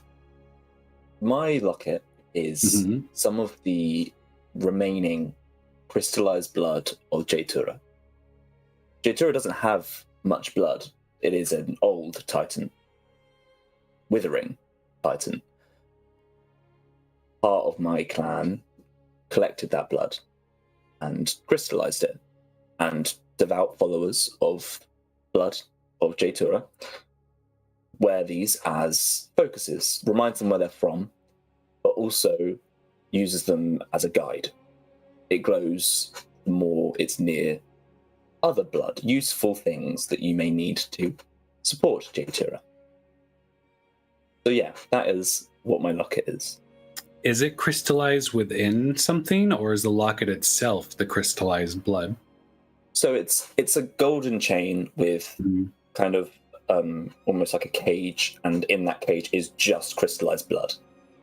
So if it were to not be crystallized, would it be able to remain in that container? Oh no, it would just be dripping down my chest. You all see a different type of blood. Red, yes, with purple in it. The smell instantly is of valleys before the smaller creatures were here. Back when giants roamed the earth and carved mountains into thrones and sang songs that later became thunderstorms. Early creation. You all smell it and you can almost hear old war horns carved, blown by centaurs, ridden on unicorns through the oldest forests, because there's stories now extinct that are sopping into Thaloran's shirt. Sasha, your neck eye watches all of this. Thal, what would you like to do? Instantly, Thal's kind of jumping back, falling to the ground, kind of trying to hold themselves up. They notice this blood is now trickling down their chest. And since they've got here, they've felt suffocated by blood. But for the first time, they feel invigorated by it. This is blood of their homeland. This is their soul blood. He gets his fingertips, and his nails are always trimmed and ready to be able to pierce skin, and just jabs it into his chest. And as a blood cleric, I can use blood as a spell focus. So for the purpose of whatever happens next, I will be using Jaitura's blood as my spell focus. And kind of scrape it across, and as I do, you see a fist appear in the air behind me, almost like a titan's fist, scaled down, and I will cast Spiritual Weapon as my bonus action. But it's made of just this kind of crystallized, red, jagged, with slight bits of purple through it blood. Crystallized blood and magical blood. So hopefully it's not just going to feed the blood god, but we'll see. And I will then take the dodge action. Perfect. And I'll say your spiritual weapon would be larger if about half of the Titan's blood did not just absorb into your body instantly, especially now that you've opened yourself. You watch it, and a feeling comes over you that you cannot yet know how to describe. And we move forward. Sasha, you are at this door. You are opening this door. We'll say that'll be a bonus action if that's what you would like to do, is just full open. But you have an action and anything else you'd like to do before something else changes. All of this weird greenery and other stuff that's happening, does it cause pain? To yourself? Not in a physical pain. You actually feel... Do you normally feel strong, or do you just feel like you're built to do what you need to do? Like, as strength, are you strong enough, fast enough? Are those thoughts that come into Sasha's warforged mind? I think she sees her strength as something that she has honed over the years, not something that was inherently given to her because she's made of metal. I think her strength comes from the people around her, but also the fact that she has worked to get to this level of strength, and not just, oh hey, I'm metal, so I'm strong. And this is a different type of strength. Imagine somebody waking from a coma and just realizing they had, a toxic spider bit them in their sleep, and now they can climb walls and they're super strong. It's kind of like that. You've never felt your strength be your own like you do right now. These little wounds where the shadow bats flew out of you, you see tulips and strange flowers start to come out of them, and you feel strong. You can raise your strength modifier by 2, by the way, as you start just kind of opening up hands, Thal still hearing heartbeats in different places of their body. But you feel strong. You feel great, Sasha, besides everything in the world changing. Okay. And that too can take you past 20. If you were at 20, you can be at 22. I haven't seen anyone's stats, by the way.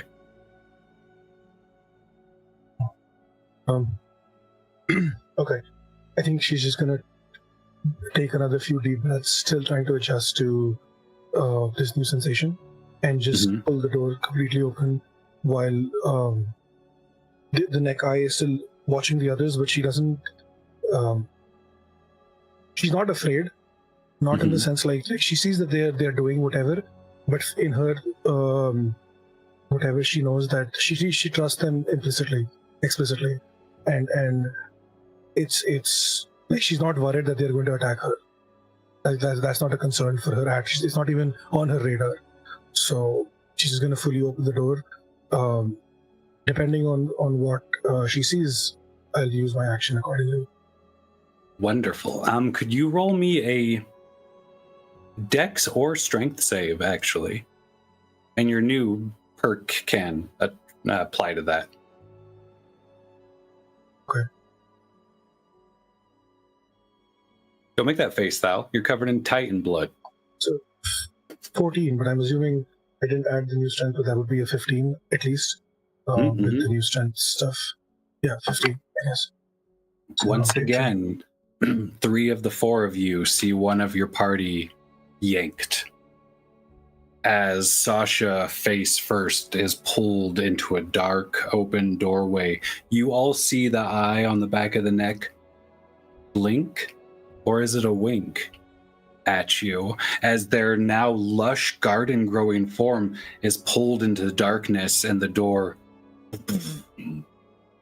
closes again. If it was ever open, it's made of smoke. It's hard to tell. And I'll say right now, there are bats that have formed in this air. They are red, they are dark, they are dripping. Everywhere their drops hit on the ground, flowers don't grow. Small crevices are created, almost like an acid, melting away the very ground, putting a little pink mist into the air. Sasha, where you are right now, for a moment, is nothing but darkness. Your very footsteps echo in silence as something is going to offer you something. Sasha, you're going to get messaged something soon, but we're going to go back up to the top with Widla. There is now a threat. There is now a danger. It is very possible to attack these shadow bats if one would like to. There's also a door right there.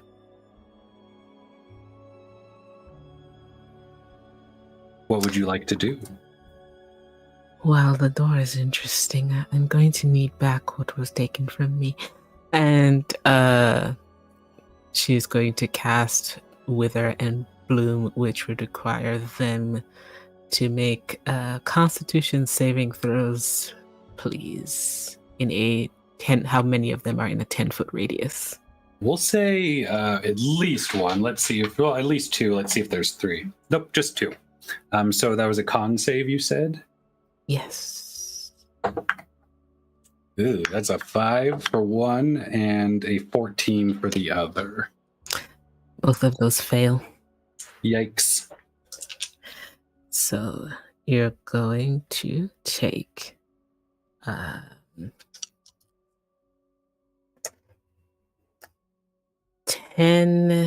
necrotic damage. Yes. It does find purchase in them. You definitely hear a screech and a like fling away as it does harm them. They are not immune to necrotic in this place. And in addition, That gives you something in return, doesn't it? it depends. It doesn't have to be me. It will be me, but it doesn't have to be me. It will be me. Yes, I will have it. Thank you. And I gain some hit points back. You see little forget-me-not starting to burst in your crown.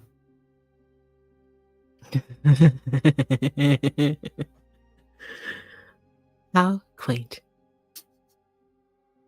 Amazing. Is that all the business? Do you have anything else in your action economy you would like to do? I do, but I'm gonna save it. I think we could deal with these bats fine. It's important to save things. They rolled a natural 1 on their collective initiative. I'm just going to be free and fair and let everyone know that they will be going after Sasha, but more than one. So second, I believe, was Idamus. Welcome to the party. Everyone's having fun. These things are simply a distraction from our end goal. And I open the door, or try to open the door. It doesn't resist you. It opens. You actually don't receive temporary hit points, but you only take 2 necrotic damage as you do, which isn't annoying, but if anyone has spells that are concentrated on, try to remember that part. And you are also going to get a message from a strange voice. Steve, I just saw yours, and that is the original message is all that you're able to glean. There is a vagueness in what is said to you, probably on purpose. And Idamus, you enter into this space that is dark, void, and endless. There's no pink mist. You can't even see the door behind you after it swings shut once again. There's nothing here that you can be aware of. For now. And we're going to go down. We're now at Thal and Sasha. The door from your perspectives, Sasha. Who's still out? Widla and Thal are the two outside. The door shuts much louder this time than it did after Sasha went through. It would be noticeable how much harder the door shut. You would notice it without any sort of roll whatsoever. Thal, how many people do you love back home? There's probably 3 that I love. Mm-hmm. 3 that I miss. But even that, there is a level of resentment there.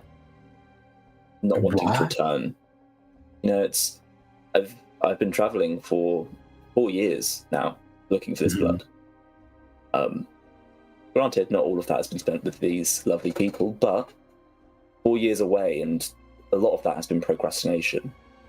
And I think them not wanting me to go and wanting me to return makes me less than thrilled with them. So I love them, but in the same way that you have to love family. If a beautiful voice at the beginning of your turn offered to either, just right now, I'll send you home, I'll get you away from all this, you can be back there with everyone you care about, or I can make you a new home, but you must stop now. How would Thal feel about that? I think Thal would reject both. With home is stationary, and that's the last thing Thal wants to be. That makes sense? It does. It's an interesting thought as Widla sees Thal grow about a foot. What would you like to do with your turn, Thal? I don't want to leave you. Are you coming through? And I will start heading towards the door, and as I do, my spiritual weapon will just punch one of the spectral bat things. Do it. To hit that. Weapon. It's a 14 to hit. That does hit. Yes, that does hit one of the blood bats. And that's an 8 damage. Oh, wonderful.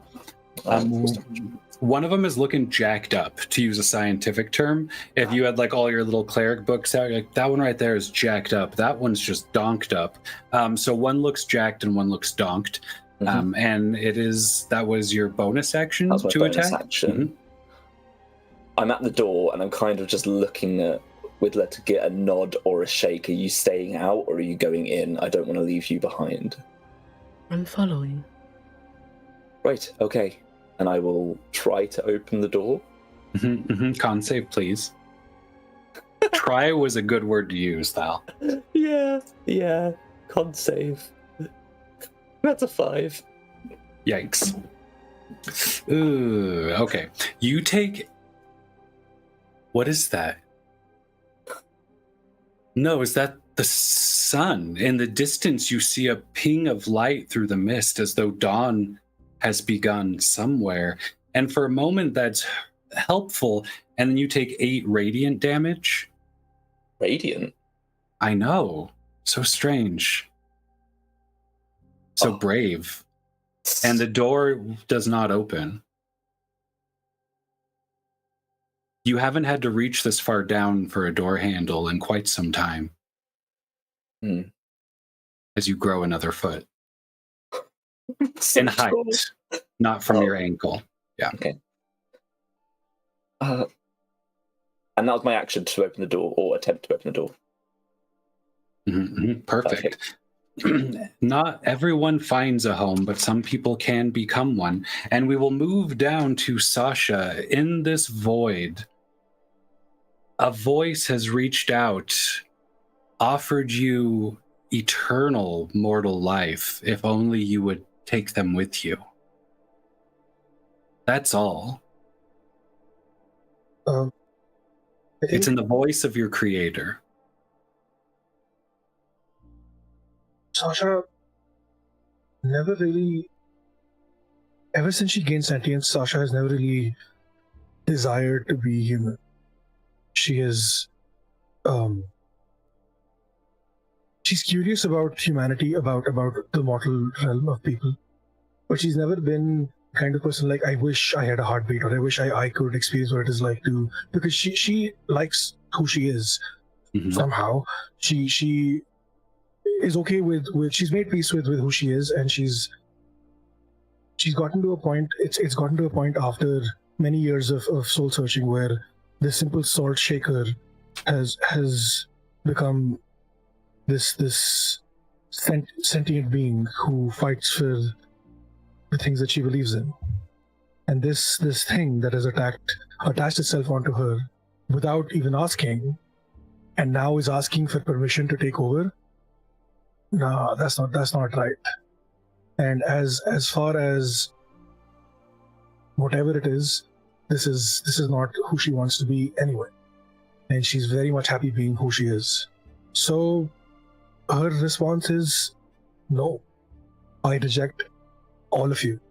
And now send me back to my friends so we can kick your ass.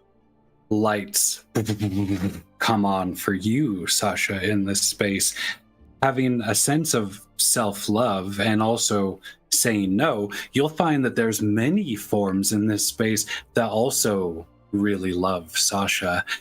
As these skinless humanoids wearing little cloaks, rags, torn, little bandages wrapped around different parts of themselves, nude but featureless, come from the shadows, eye sockets wide with how long they've waited for you, and you hear nothing but hums of acceptance. We would also just like you as you are, bloodless one. And they all just start coming towards you. No weapons out of any sort. You even see maybe a few are carrying fruit, breads, various things to present to you with. Idamus, who's in the space, does not see any of this. This is just for Sasha and Sasha alone, as it appears a tactic has shifted. And they begin to tell you about your uniqueness, about destiny, outliving mortal life, and that is why you are here. And they have turned to flattery. And if I could get a charisma save from you before you have your action and all that jazz.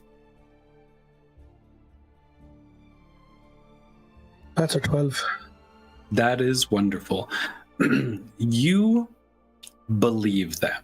That doesn't mean you have to accept it. That doesn't mean you're shifted by their opinion of you, but you do believe them. You believe they have been waiting for you, and you've hoped ever since you lost your creator that someone out there would be waiting for you. And here is an entire room of people so pleased at your uniqueness and how close you now are to them. But feel free to take your turn. Okay, that's fine. I'm glad that you see what I see. That, you know, I don't have to be mortal to have a place in this world. That's great. But this is weird. All right, I'm not a deity. I'm not the bloodless one that you seek. Sure, I may not have blood, but that's not. I'm not some powerful god entity creature thing that you're looking for. I'm just me. There's like 1,000 of us, like probably more than thousands of us out there. So are you saying that each one of us is your bloodless one entity? Because then that becomes a problem. You see, like are you going to worship like thousands of us, like thousands of Warforged? Like, come on, this is weird. All right, this is really weird. I'm not here to be worshipped. Okay, flattery is great. Like, who doesn't like being flattered? But these I can't even eat the fruits. So like, what am I going to do with those? You know, this is. Yeah, I'm out. I know. As you're saying all this, like in the video montage, they all just walk past you while you're talking, just refer to the eye on the back of your neck. They are not looking to your face, they're going beyond you. Okay, I'm gonna use the knife to stab the eye. That's my action. Which of the eyes on the back of your neck would you like to stab this time? There's more than one. I forgot there's more than one. Oh, there, you just learned that. Because, the mouth part that's forming is a little small. I am going to actually then forget the knife, and I'm going to use burning hands on myself to burn away whatever the eyes and stuff. Yeah, that's what I'm doing. So basically, just reach back and just grab onto the eyes and the mouth that's forming, and just release fire into the specifically at that region. But yeah. So you taste your own finger from the little mouth on the back of your neck before it's burnt away. You successfully cleared that part of your form.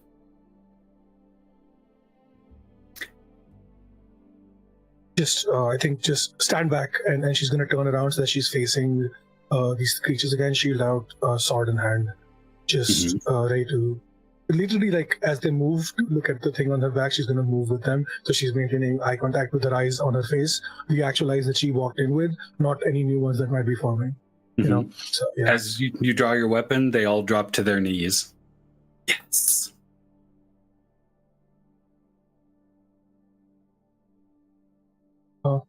Oh, shit. Okay, she's going to sheath her weapon. Just testing what her... Oh. She's gonna pull it out again. Yes. I think just sheets, and I'm just not back I'm and not forth. You. Oh. Yeah, if this was like a rom-com action film, we'd have a good 30-second sequence of you just doing that back and forth all alone in the dark with them. You can hold an attack if you would like to use that action economy in case anyone comes up to you, but I was going to let you burn off your own extra orifices to be like a bonus action. Oh, perfect. Yeah, because you could find them pretty easy. And I think okay.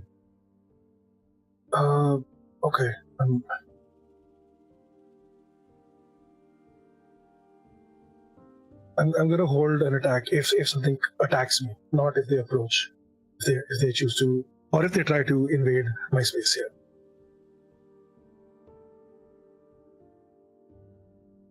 You muted, RahRah. I think that was just because of the magic. For my own clarification, is it if anything attacks you or if anything moves into your space? There could be things already in your space, is kind of what I'm saying.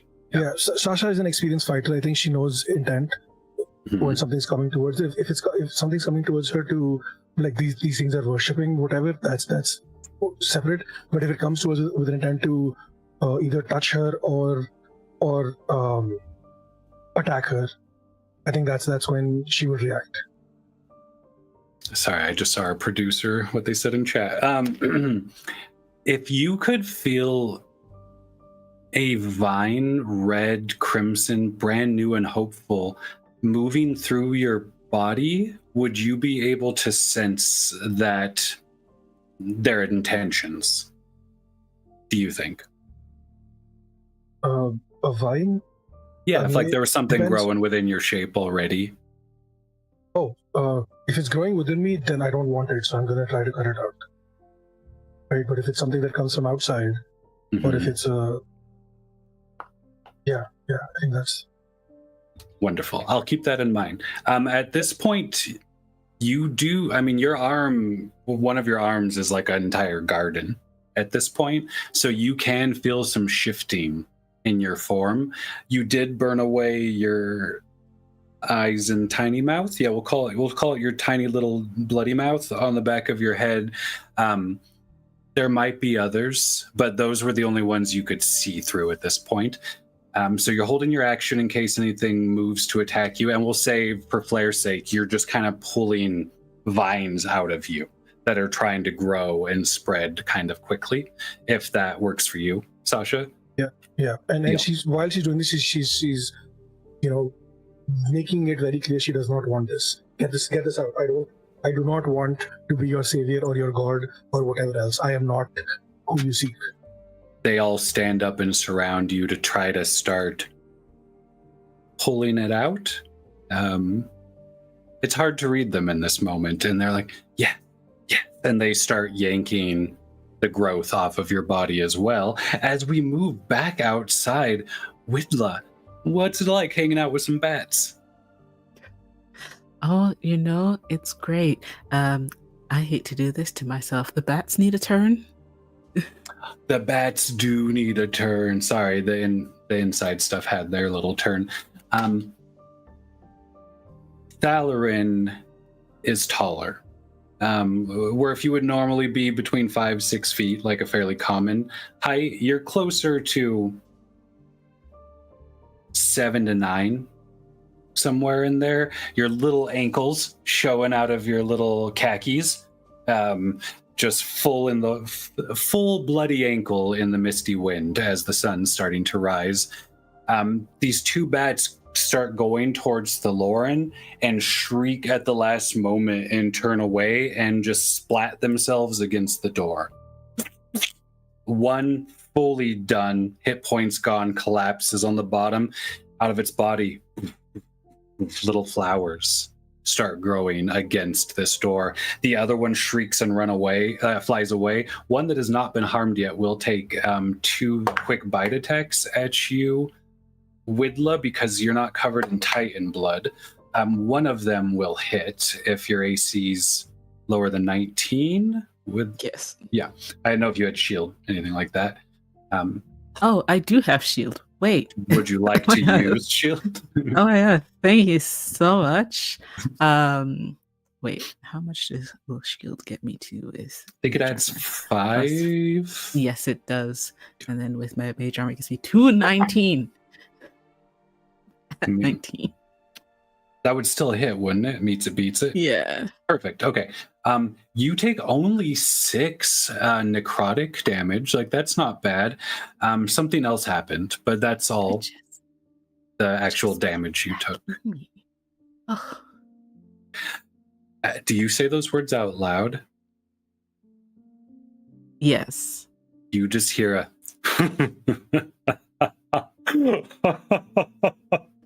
echoing through this cavern with the idea of having just put something back in them. But it is that is all the bats' turns. One is dead. One took 2 attacks at you, and the other one fled. They don't seem insanely concerned with you. It's fine. Widla will look up to Thalarin's ever-growing state and back to the door. Well, I suppose sometimes you might need to knock, and she'll cast knock. And there's this dolorous sound of a giant heavy fist on wood just echoes throughout this valley. Cracks. Hinges kind of loose. Like, you didn't really think it would work as well as it did. Maybe that's why the door is always hidden and not just protected. It looks like you could just pull it open now. It looks like it's barely hanging. The smoke has stopped swirling.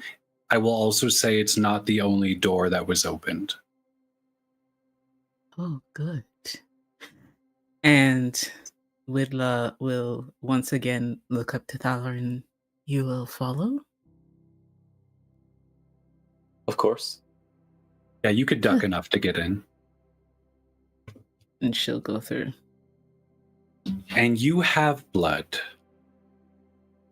And do you carry any bloodless creatures on you that are like alive and sentient? That are alive and sentient? No. Deal. So a blood-filled one also enters. You see a different space in here, Widla. Do you have a bonus action type of item? Oh, no, that was your reaction to do shield. Yeah. Do you have a bonus action you would like to also do on your turn, or do you want to take your bearings in? Take my bearings. You see nothing. A world round and smooth. Water, grassland, no hills, no mountains, no topography. Almost like you could just spin it and it would just go forever.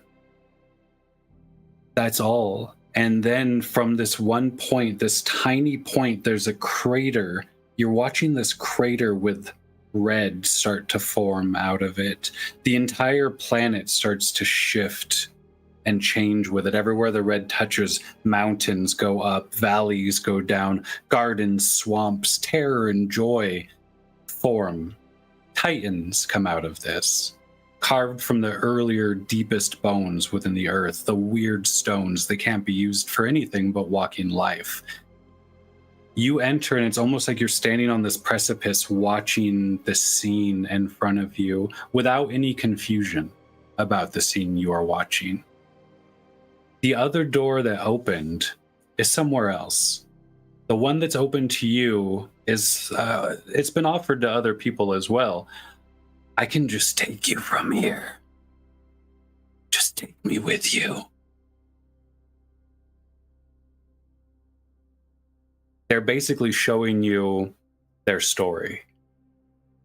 It's just so immense that there's no character names. There's no small loves or heartbreaks.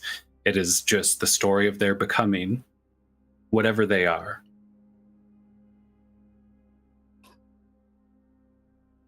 You would take me somewhere. You pick up a fear, like an anxiety, like, I need this. There's a fear. How interesting. Hold one moment. Of course, blood-filled one.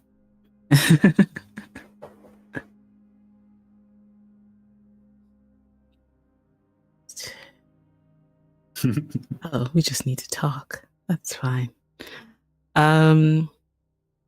Widla will continue. How much is it worth to you that I say yes? What they show you is a pile of bones larger than the largest mountain you've ever seen. The bones of millions, dry, brittle in the sunlight, not like your crown now, which is lush and beautiful. They're showing you how much it matters to them.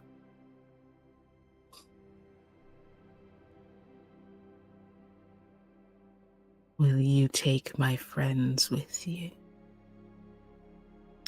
There's a little bit of a joy that you sense as they're like, "What if you want us to?"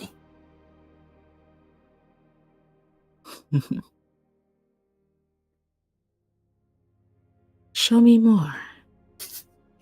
We pull back. Amazingly terrifying. And we were going to move down Idamus and Echo. It is your turn. In this space, which for you is still dark, you hear Sasha saying things. You don't hear who they're interacting with or see them.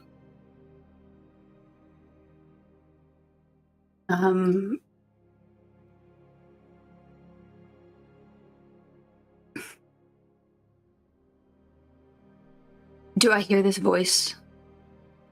When you first entered, Yeah. you and Echo heard the voice. Okay.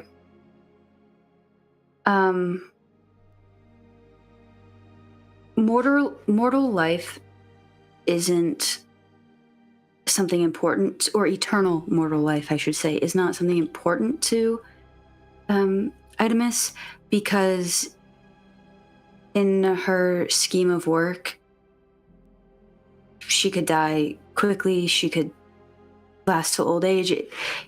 That doesn't matter. She was already offered a deal.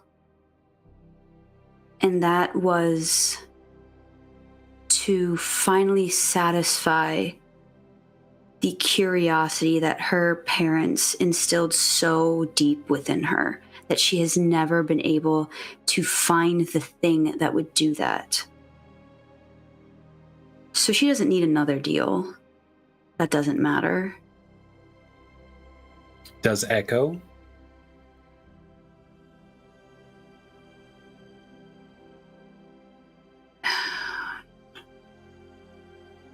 Echo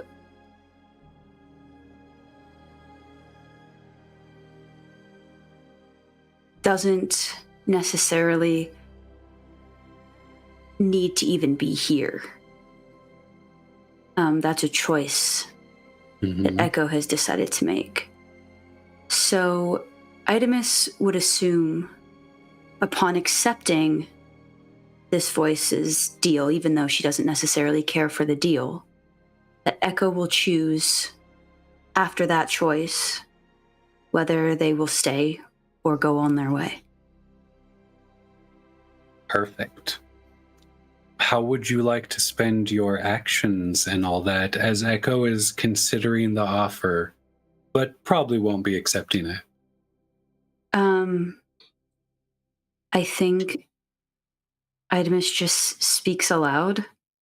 She doesn't know how else to speak to the Bloodless One, and says,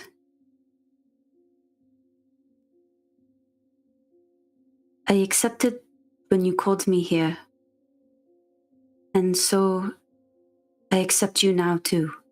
Do what you must.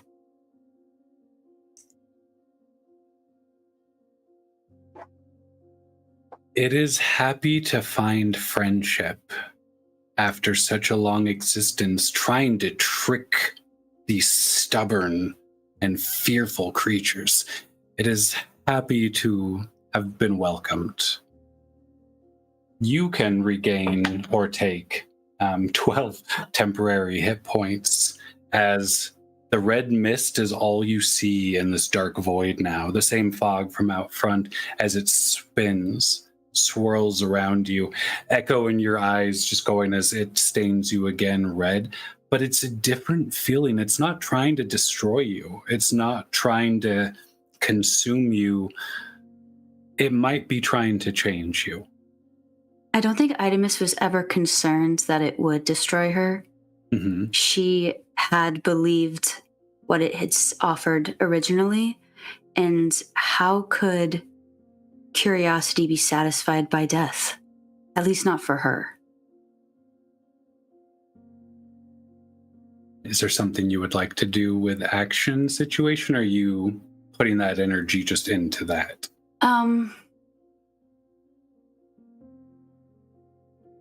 No, I don't think there is anything. I don't think there is anything. Sasha, you hear those words echo through the space you're in as you're there pulling all these parts off you. You think Idamis is here. You believe you can hear them. But Thal, we're back to you. 8 feet, 8.5 feet tall. You're looking pretty good, pretty sturdy.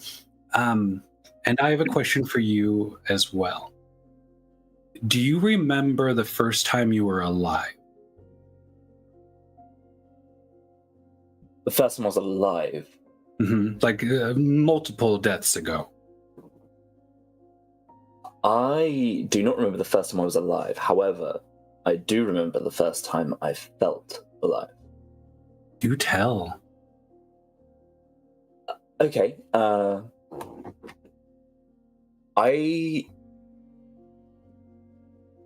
Okay.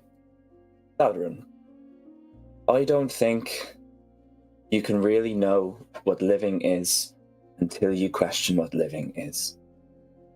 I left Jaytura for one thing, and one thing alone, to find the blood. But through that, I learned something important, that there's never one thing that you leave for. For example, I met a girl with a cat, but the cat wasn't there. It was missing. She said it was just gone somewhere. So she said that she could help me find the blood if I help her find the cat. So my list grew. It was 2, find the cat, 1, find the blood.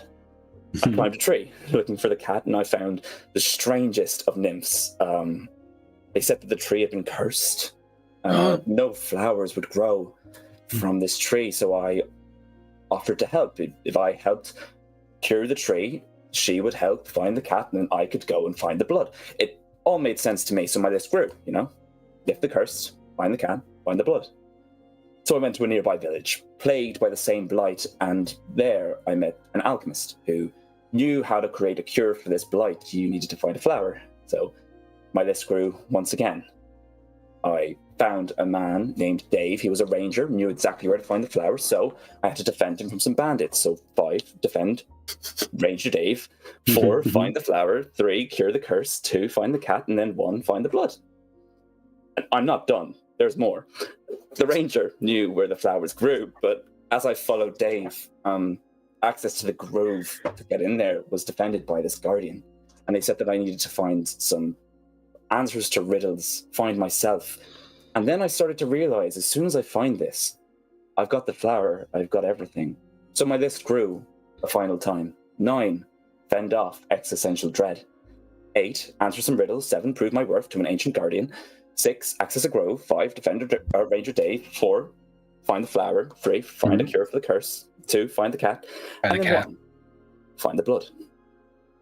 All of this is a ridiculously long-winded way of saying that was when I knew that I was alive, because I knew going back, finding the blood, ending my story is my death. That is my end. I hope that answers your question. What do you think the blood is? I would love to say literally that it is blood, but for my people, it's been hope. And I think hope was running dry, so they needed to send someone to hope more, put faith in someone else. Maybe they'll find the hope again. You're at about 9 feet tall now. It is still your turn. Something's bothering your eye. But it's your turn. Can I get through the door? Probably. I mean, probably, right? One would assume. I'll duck and try and go through the door. You see, you're not bloodless. You actually have extra blood. You have more blood than most. Yeah, you're just chock full of blood. What are they expecting to happen as they step into this dark void? Do they have any, in their studies, their hopes, the hopes of their people, what are they expecting to find? On the surface, they're expecting to find their friends. Mm-hmm. Deep down, they're expecting to find their end. Where they end and the next story begins. Curious. Do you have any action or bonus action you'd like to do in this fun, fantasy battle? As I'm walking through, the fish just punches one of the other, like, the remaining birds on the outside. Almost existential dreads happening, and there's just like these fists just flying. But that's it. The bat splats without issue. Your eye is bothering you. I will scratch my eyes slightly. You see green in your finger, like a flower petal or a vine that's been ripped. He takes a moment, realizing deep down what he believes to be happening, and accepting. So you accept it, that eye goes blank, you can't see through it. You see somewhere else with that eye now, as a bunch of figures are kneeling in front of you going, yes, and bringing you grapes and bread. It's almost like you're in there with another consciousness. You're both trying to peek through the same eye that maybe is on a shoulder or on a rib cage, on a side. Dark space in here. You hear the voice of Sasha, but you can't see them. And if that's your whole action economy, I mean, what else are we supposed to do but just move forward? Sasha, it's your turn. You feel another on your back, maybe? Something else has opened, another second consciousness in there pushing back against you as you've pulled a lot of this algae and plant off of your form. Those around you are just watching in awe, ready to serve, ready to do just about whatever.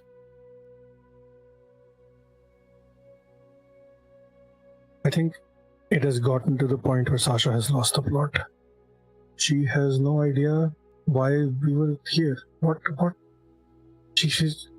was the point? What was the reason of finding a bloodless one when I am the bloodless one now? Apparently, I don't know what to do. I wasn't supposed to be here. I shouldn't have. It was a fluke gaining sentience. Some faulty rewiring while trying to fix what was essentially kitchen condiment dispenser, a salt shaker, literally, is who I was supposed to be. That's.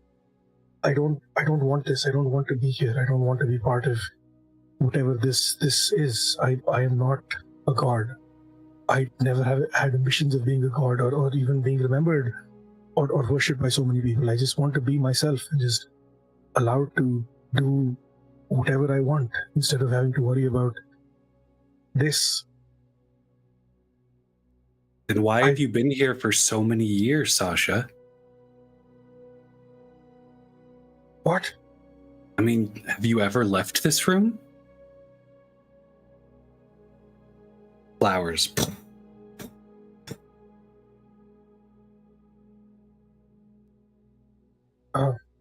What do I see beyond these people? Is there like a end point to this room or this place that we're in? There's the easiest word would be an altar at the peak of the building, like in the front of it. You'll also notice you hear a collective heartbeat from your body multiple places that is so loud that if you were out of this space, it may sound like drums. Off rhythm, no pattern to them.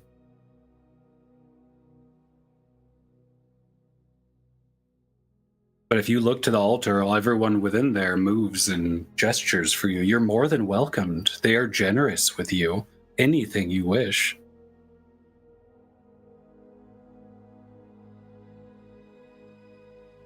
Right. I'm gonna turn around and exit through the door. You see them through the eye on your back as you turn. You can find the door. They won't keep you here. They've been happy to serve you these many generations. Would you like to step outside? It's been so long. Yeah, how long has it been? A lifetime, maybe more. You easily can open the door. Is it a lifetime since I entered this place? Depends on whose life you're talking about. Me as Sasha, not whatever creature's trying to creep in and take control.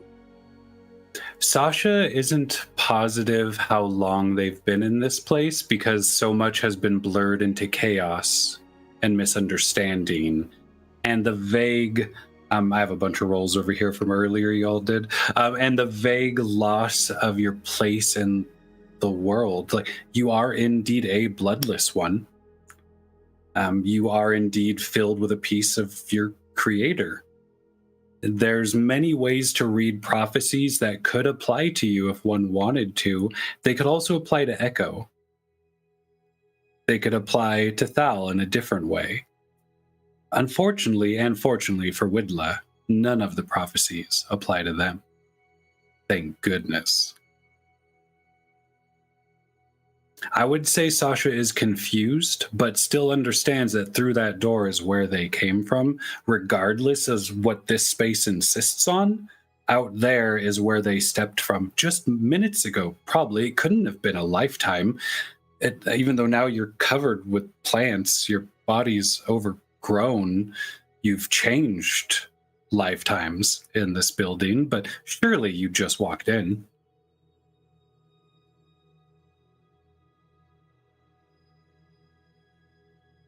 Okay. I'm going to try to call out to the other people if I can see or hear anyone else. Item Mr. Thal or Vidla. Are you going out the door or staying in this space? I'm walking towards the door while calling out to see what the vibes are. Like, I don't want to leave anyone in here, but I also don't want to be the only one left in here. Kind of like that. Idamus can definitely hear you. I don't think you'd be able to see them or hear Idamus. Widla can hear and see everything in this moment. And I mean everything. As they watch the smooth earth become shaped, they can see everything.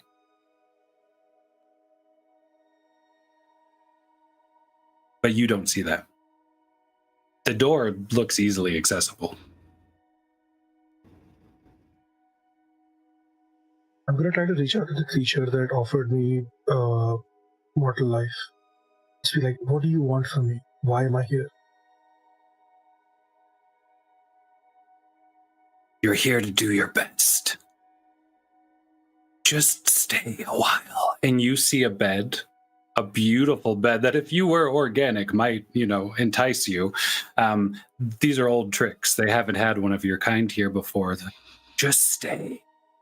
Lie for a moment. Just stay. And all of these skinless creatures, tears going down their faces as they wince at the salt from it into their open muscles and veins. They all guide you to this space if you want it. You're welcome to anything you want in this space, Sasha. There's not really a correct answer as much as who do you want to be. I'm gonna use another divine sense to sense what is actually happening here. You sense fiendish and celestial energy from yourself, and you sense Fae somewhere you can't pinpoint, and that would be Echo, existing in the same space in a different circumstance.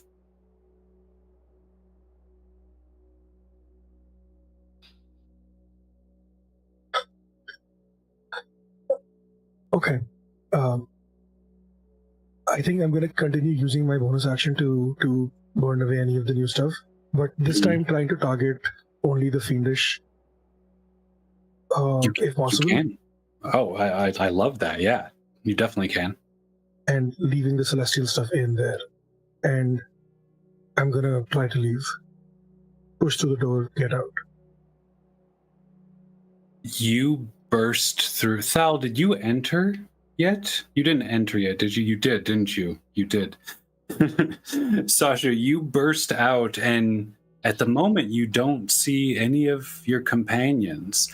If they were able to see you, they'd see you different. Your metallic shape having a soft, green, lush shape to it, more humanoid muscle formation, almost like you're becoming a person on top of your shell of sorts. But you don't see any of them with all of your eyes looking in every direction, your different mouths trying to smell the air, even though you've burnt them off. You don't take them in, but the air's clear. There's no mist. You see sharp, cavernous rocks. You see the trail you wound down, down from above. But the mist is gone. The drums are gone. It just looks like a canyon.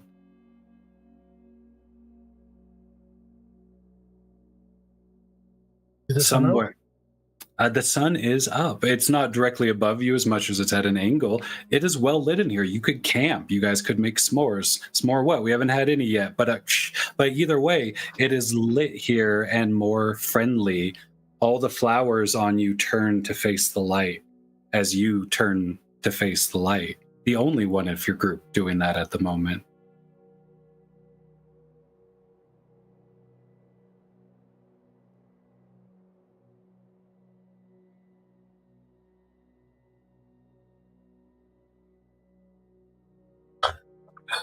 I don't think she has any clue what to do here. That's perfect. And yeah, I mean, as a player, I'm stumped too. So like, I got. No, that's like my main style. That's perfect. We're going to, with the way time is, as far as in the real world, not necessarily in our game, I think all of you went into this expecting a failure or a victory, as though anything was that crystal clear in the world or at the end. You might make it out of this canyon one day, but you will all be very changed by it. Whether you are walking so large with a hollow eye that new cities can grow within your body, and maybe you never found a home, but you became one, which is an important way to change.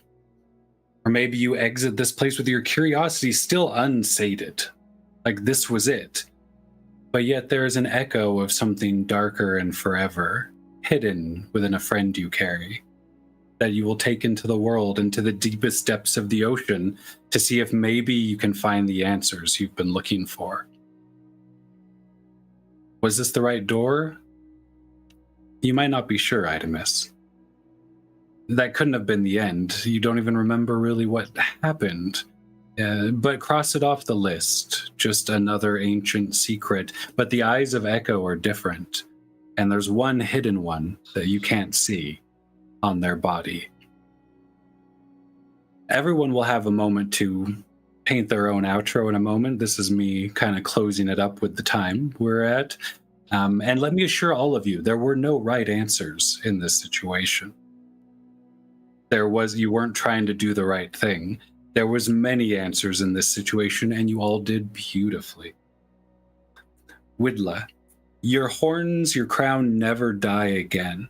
Yeah, it's a different type of annoyance going forward that you have to trim them as all the little clovers and things burst out, ruining your aesthetic completely. Like, no one's nearly as afraid of that. They're like, oh, it's spring. But you were offered something, and I'm going to keep it from the audience and myself on whether or not you accepted it. And when we get to the final scene of letting you each go about your way, you can address all that. Same with you, Sasha. You will be different forever, regardless of what you do. As you no longer look like a warforged, you look like a man, woman, humanoid made of plants, with small little lights that glow from underneath and the occasional strange mouth or eye or ear that you burn off, hide away. Don't worry about that for now. Before I throw it to each of you for a scene, Thaloran, if you could not become what I'm assuming you now kind of have an idea of what you're becoming, would you prevent that? Would you rather be free than be a haven? I think the idea is pleasant, so I think he would not avoid it. We see Thaloran and a mouth on his hand share a kiss before his eyes go so large they split his skull and his form shifts and grows. No one will remember or believe that you found this temple, if that's even what you found. This place is a mystery even for me. I didn't write this book. Even I don't know what's supposed to exist here. But this is about as close as anyone got to finding out the truth.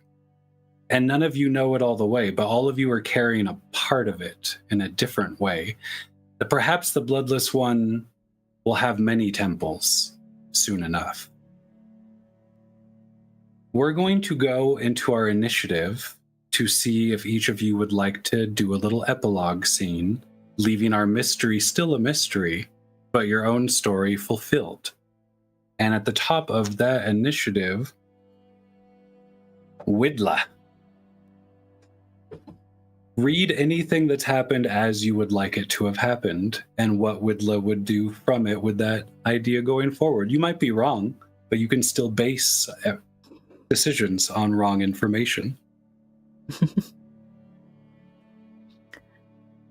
I think Widla would have attempted to glean as much as she could from her companion, and in exchange told stories that she knew and that she had heard a long time ago.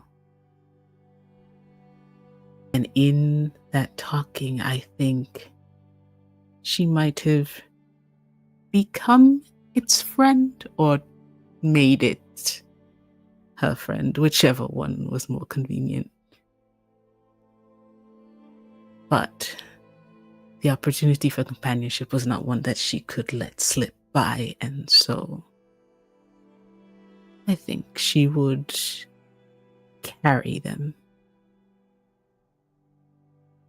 I would say you find them to be a fair guest. Because something comes or is birthed or forms in a messy way does not make it evil or wrong or foul. We all form step by step, and not all of us have the luxury of taking the right decision every time we've been approached with one.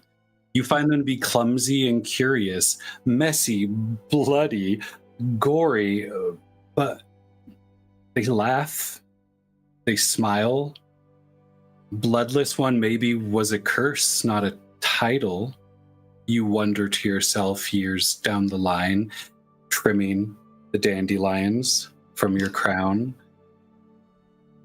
keeping it all mystery, keeping it all unwritten. Idamus, where does your curiosity take you, and how long does it take you to notice that Echo has changed? It never mattered if the Bloodless One was good or bad. It was all innocuous to her. But it had made a promise. It had made a deal. And so, for time that the length of which doesn't matter, she stays in that black room and asks over and over and over again, "What did you mean to show me? What was it that you promised me? I'm here. I've done the deed. What do you want? What more do you want?" Begging, pleading, until there's a type of madness in it. Echo, I don't think leaves. I don't think can open the door, but leaves her alone. She has only ever partnered up or grouped up because other people wanted to find the same thing. And she partnered with somebody who was going to offer her what she wanted, and that didn't pan out. So if she is ever to escape from this place, then she returns to her home. She returns to the astral sea. But I don't think she searches or seeks anymore. I think there's aimless wandering in her future, whether Echo is there or not. I don't know if she has the mind to know anymore. Once the darkness has changed you, I will say that Echo does not accompany you as you go, but one day on a lone trail, a random many paths you'll walk, you notice a strange eye on your hip that looks octopus, squid-like. It opens in a different way, and you find it watching you in your discovery. And before we'd let you react with an emotion or an energy, the scene would go dark. You're not alone. You might not always be in control.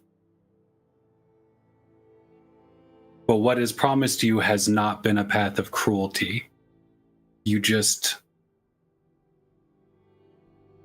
can't be in control anymore. This wasn't the plan, but you're broken. An old friend, an echo of who you used to be, has decided to return and at least help you reach the end in softness and in safety. Do you still have your bow? I think that there was a loss of faith, and so the gift disappears and can't return. I love that. Boy, I hate that and love that. Gorgeous. And we're going to slide down in our story. Thal, Thaloran, tell us how you change. I think it's gradual. The acceptance comes and the vision blurs. That blindness sets in. But he leaves. He leaves this chamber. He begins walking. And throughout this story, he has said that he doesn't want to return home. Returning home is a place, and to be in a place means you no longer wander. So he himself becomes the home and wanders. He visits places. He picks up strays who nestle in his own eye as he becomes a wandering titan, hoping one day not to return home. There is no returning home at this point, but to find home, to greet Jaitura and share the blood in which runs through him, and to fulfill the promise that he will return. Just different. You are filled with secrets, Thaloran. If one were to open you up again, they would find gardens, beautiful flowers, moving rivers, bird life, animal life. There is a vibrant environment inside of you awaiting your end, like a time capsule or hope. There's also a titan out there you might be able to embrace in that end. And I will canonically change the world of Albyon Absey with all this. Or double A, as we like to call it in the States. But when you walk, it's different. The other titan, there's an ominousness to it. You have a giant sunflower that sometimes bursts out of your eye, other times a moonflower, and your skin has not vines, but almost your veins are different. You're not filled with blood, you are filled with you. And it's different than a hollow titan extinct. You are a new titan who's entered into spring. And this world will have now two that wander. They'll call them many things. I'm sure the writers of this lovely book we're playing the setting out of will come up with all the names that they are called them. Because this second one, I'm going to throw it in there again just for the writers of this lovely book. This other titan definitely exists in this world and will for a very long time. So good luck with that, Jack. Because you write these things. And we're going to go to Sasha now. I'm sorry, this is a little rushed. I'm kind of over my schedule. Sasha, how do you want to change and how do you think you do leaving this place? I think physically she's changed with the vines and the leaves and the grass and everything growing out of her body, with the fact that she can breathe now and has a heartbeat, and the weird eyeballs that keep popping up, which she keeps burning. I think emotionally or in other ways, she I think the first, I would say, decade is just a lot of, I don't like this, I don't want these things on me. Take them off, burn them away. That's how because she has a very specific idea of who she is, and she likes who she is. And this new thing is making her question that, is making her, for the first time, actually deal with actual mortal emotions like self-esteem issues and not liking the way she looks in the mirror. And she never thought that would be a possibility ever for her. So it takes her a while to slowly come to terms with herself again, and after a lot of going through the 5 stages of grief, probably multiple times, finally at a stage of acceptance where she's like, I can't do anything about this anymore. but I guess this is who I am. And she continues on her path to try to help as many people along the way. Does her best to somehow figure out a way to connect with her party again. Whether that happens or not will remain to be seen. But I guess when she hears rumors about a giant titan roaming around, she tries to figure out a way to go see them, so that some semblance of who she was before everything changed. That sense of comfort and familiarity is something that she sometimes thinks that she needs. And when you finally stop burning all this growth and change off of you, it settles. It becomes less chaotic. What would Sasha look like as a humanoid? I think she would look a lot more like her creator. Mm-hmm.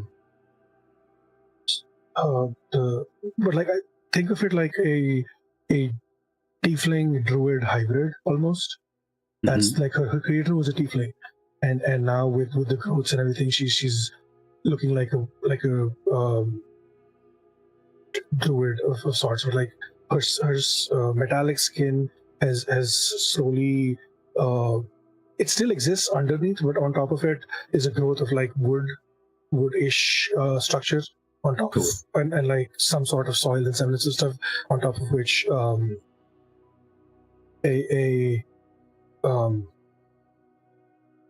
all the growths and everything stuff that happens that way. And I think she's gonna appreciate nature a little bit more, and maybe potentially learn how to control the way the vines and other things grow on her body. I think it's going to be more of a she whenever she's out in public, she wears like a giant trench coat to cover up most of it. Not because she's embarrassed of who she is, but because she doesn't want to cause unnecessary chaos in general day-to-day life. But when she's alone, when she's by herself, she's very proud of who she is now, and she's very she's more proud of the fact that she's learned to accept herself than whatever these weird things are on her body. It's whatever. It's fine. And myths form as you all go forward. There's these rumors of a second Titan. There's rumors of one they call the Bloodless One, and everyone's like, yes, that strange dark thing. They're like, no, she's a druid. She lives off plants. And now this world has two, with everyone not understanding what is good, what is bad. But they both exist, almost like the sun and moon revolving through this world, that the writers over at Double Lake and put all canonically, that there is now a second Bloodless One that is a druid form that has grown over a robot covered in eyes, who now resembles the force that made them. Just like the Lauren now resembles the force that made them. Nobody was victorious today, except for the Bloodless One. And I want to say thanks to everyone who tuned in for this weird but little story from the folks over at A&A, which is what we call in the States for Albyon Absey. We were playing out of the, Jack, how do you pronounce the setting? Paeolian Souls. Yeah, we were playing out the Paeolian Souls setting today. You should look over at this beautiful book before we get to saying goodbye. Everyone at Albyon Absey is wonderful, and you should support them. They are artists. Whoever is writing these settings, Jack, does an absolutely incredible job. Like, it is a beautiful thing to look through. It's the only module I would DM out of because I like making up my own crud. So yeah, nothing but mad love to all of them over there. And thank you for letting us tell this story here on your channel. I would like you all to tell everyone who you are, where they can find you. We have some amazing people at this table. We have 4 of them and a GM. So we're going to start I'm going to actually do it dice style. Steve, who are you? Pantsless Steve, who are you? What do you do? Where can people find you? Hi, I'm Steve, also known as Sassy Pants, on on the online spaces. You can find me on Twitter and Instagram under SteveH4815, on Twitch and YouTube under SassyPants1996. I'm trying to consolidate those names. It's just not happening right now, but it's a work in progress. I stream a bunch of games, like, a lot of stuff. I love to talk about mental health, fun days for charity, and just vibe and be the best faceless streamer I can be. I also run Passless Tables, which is my AP studio based out of India, focused on shining the spotlight on underrepresented Asian talent in a time zone that is not 4 a.m. or 3 a.m. for us. End of this month, so next weekend, I'm running a 48-hour charity stream supporting Trans Lifeline. We've got 12 DMs, 60 players, and a bunch of really cool games happening. Great right casts, by the way, everyone. Great casts for that event. Yeah. Yeah, I am so proud and so excited of what we're going to do. And also, slight spoiler sneak peek thing. I am currently working on a in-person AP filmed thing set in India sometime in the next few months, hopefully by the end of this year. And Amazing. It's going to be really, really cool. Yeah, that's all I got. Yeah. Thank you for having me. This was so much fun. Thank you for playing. I actually played on one of Pantsless's charity things last year. I never met them, but I heard them be like, "Hi, everyone. Thanks for playing. I'm never doing one of these again." And then they left, and so it was really nice to play with you again. And congrats on everything you've been doing over there. You have a pretty big event coming up. Sorry, our producer just asked if everyone was still pantless, and it threw me off. So we're going to bounce over Kenzie, our competition at Rainbow Roll Fest next weekend. Competition is hard. We are, mutually involved, okay? My name is Kenzie Tartaglione. You can find me at my name on pretty much every social media. It's a long one, but you'll figure it out. I believe in you.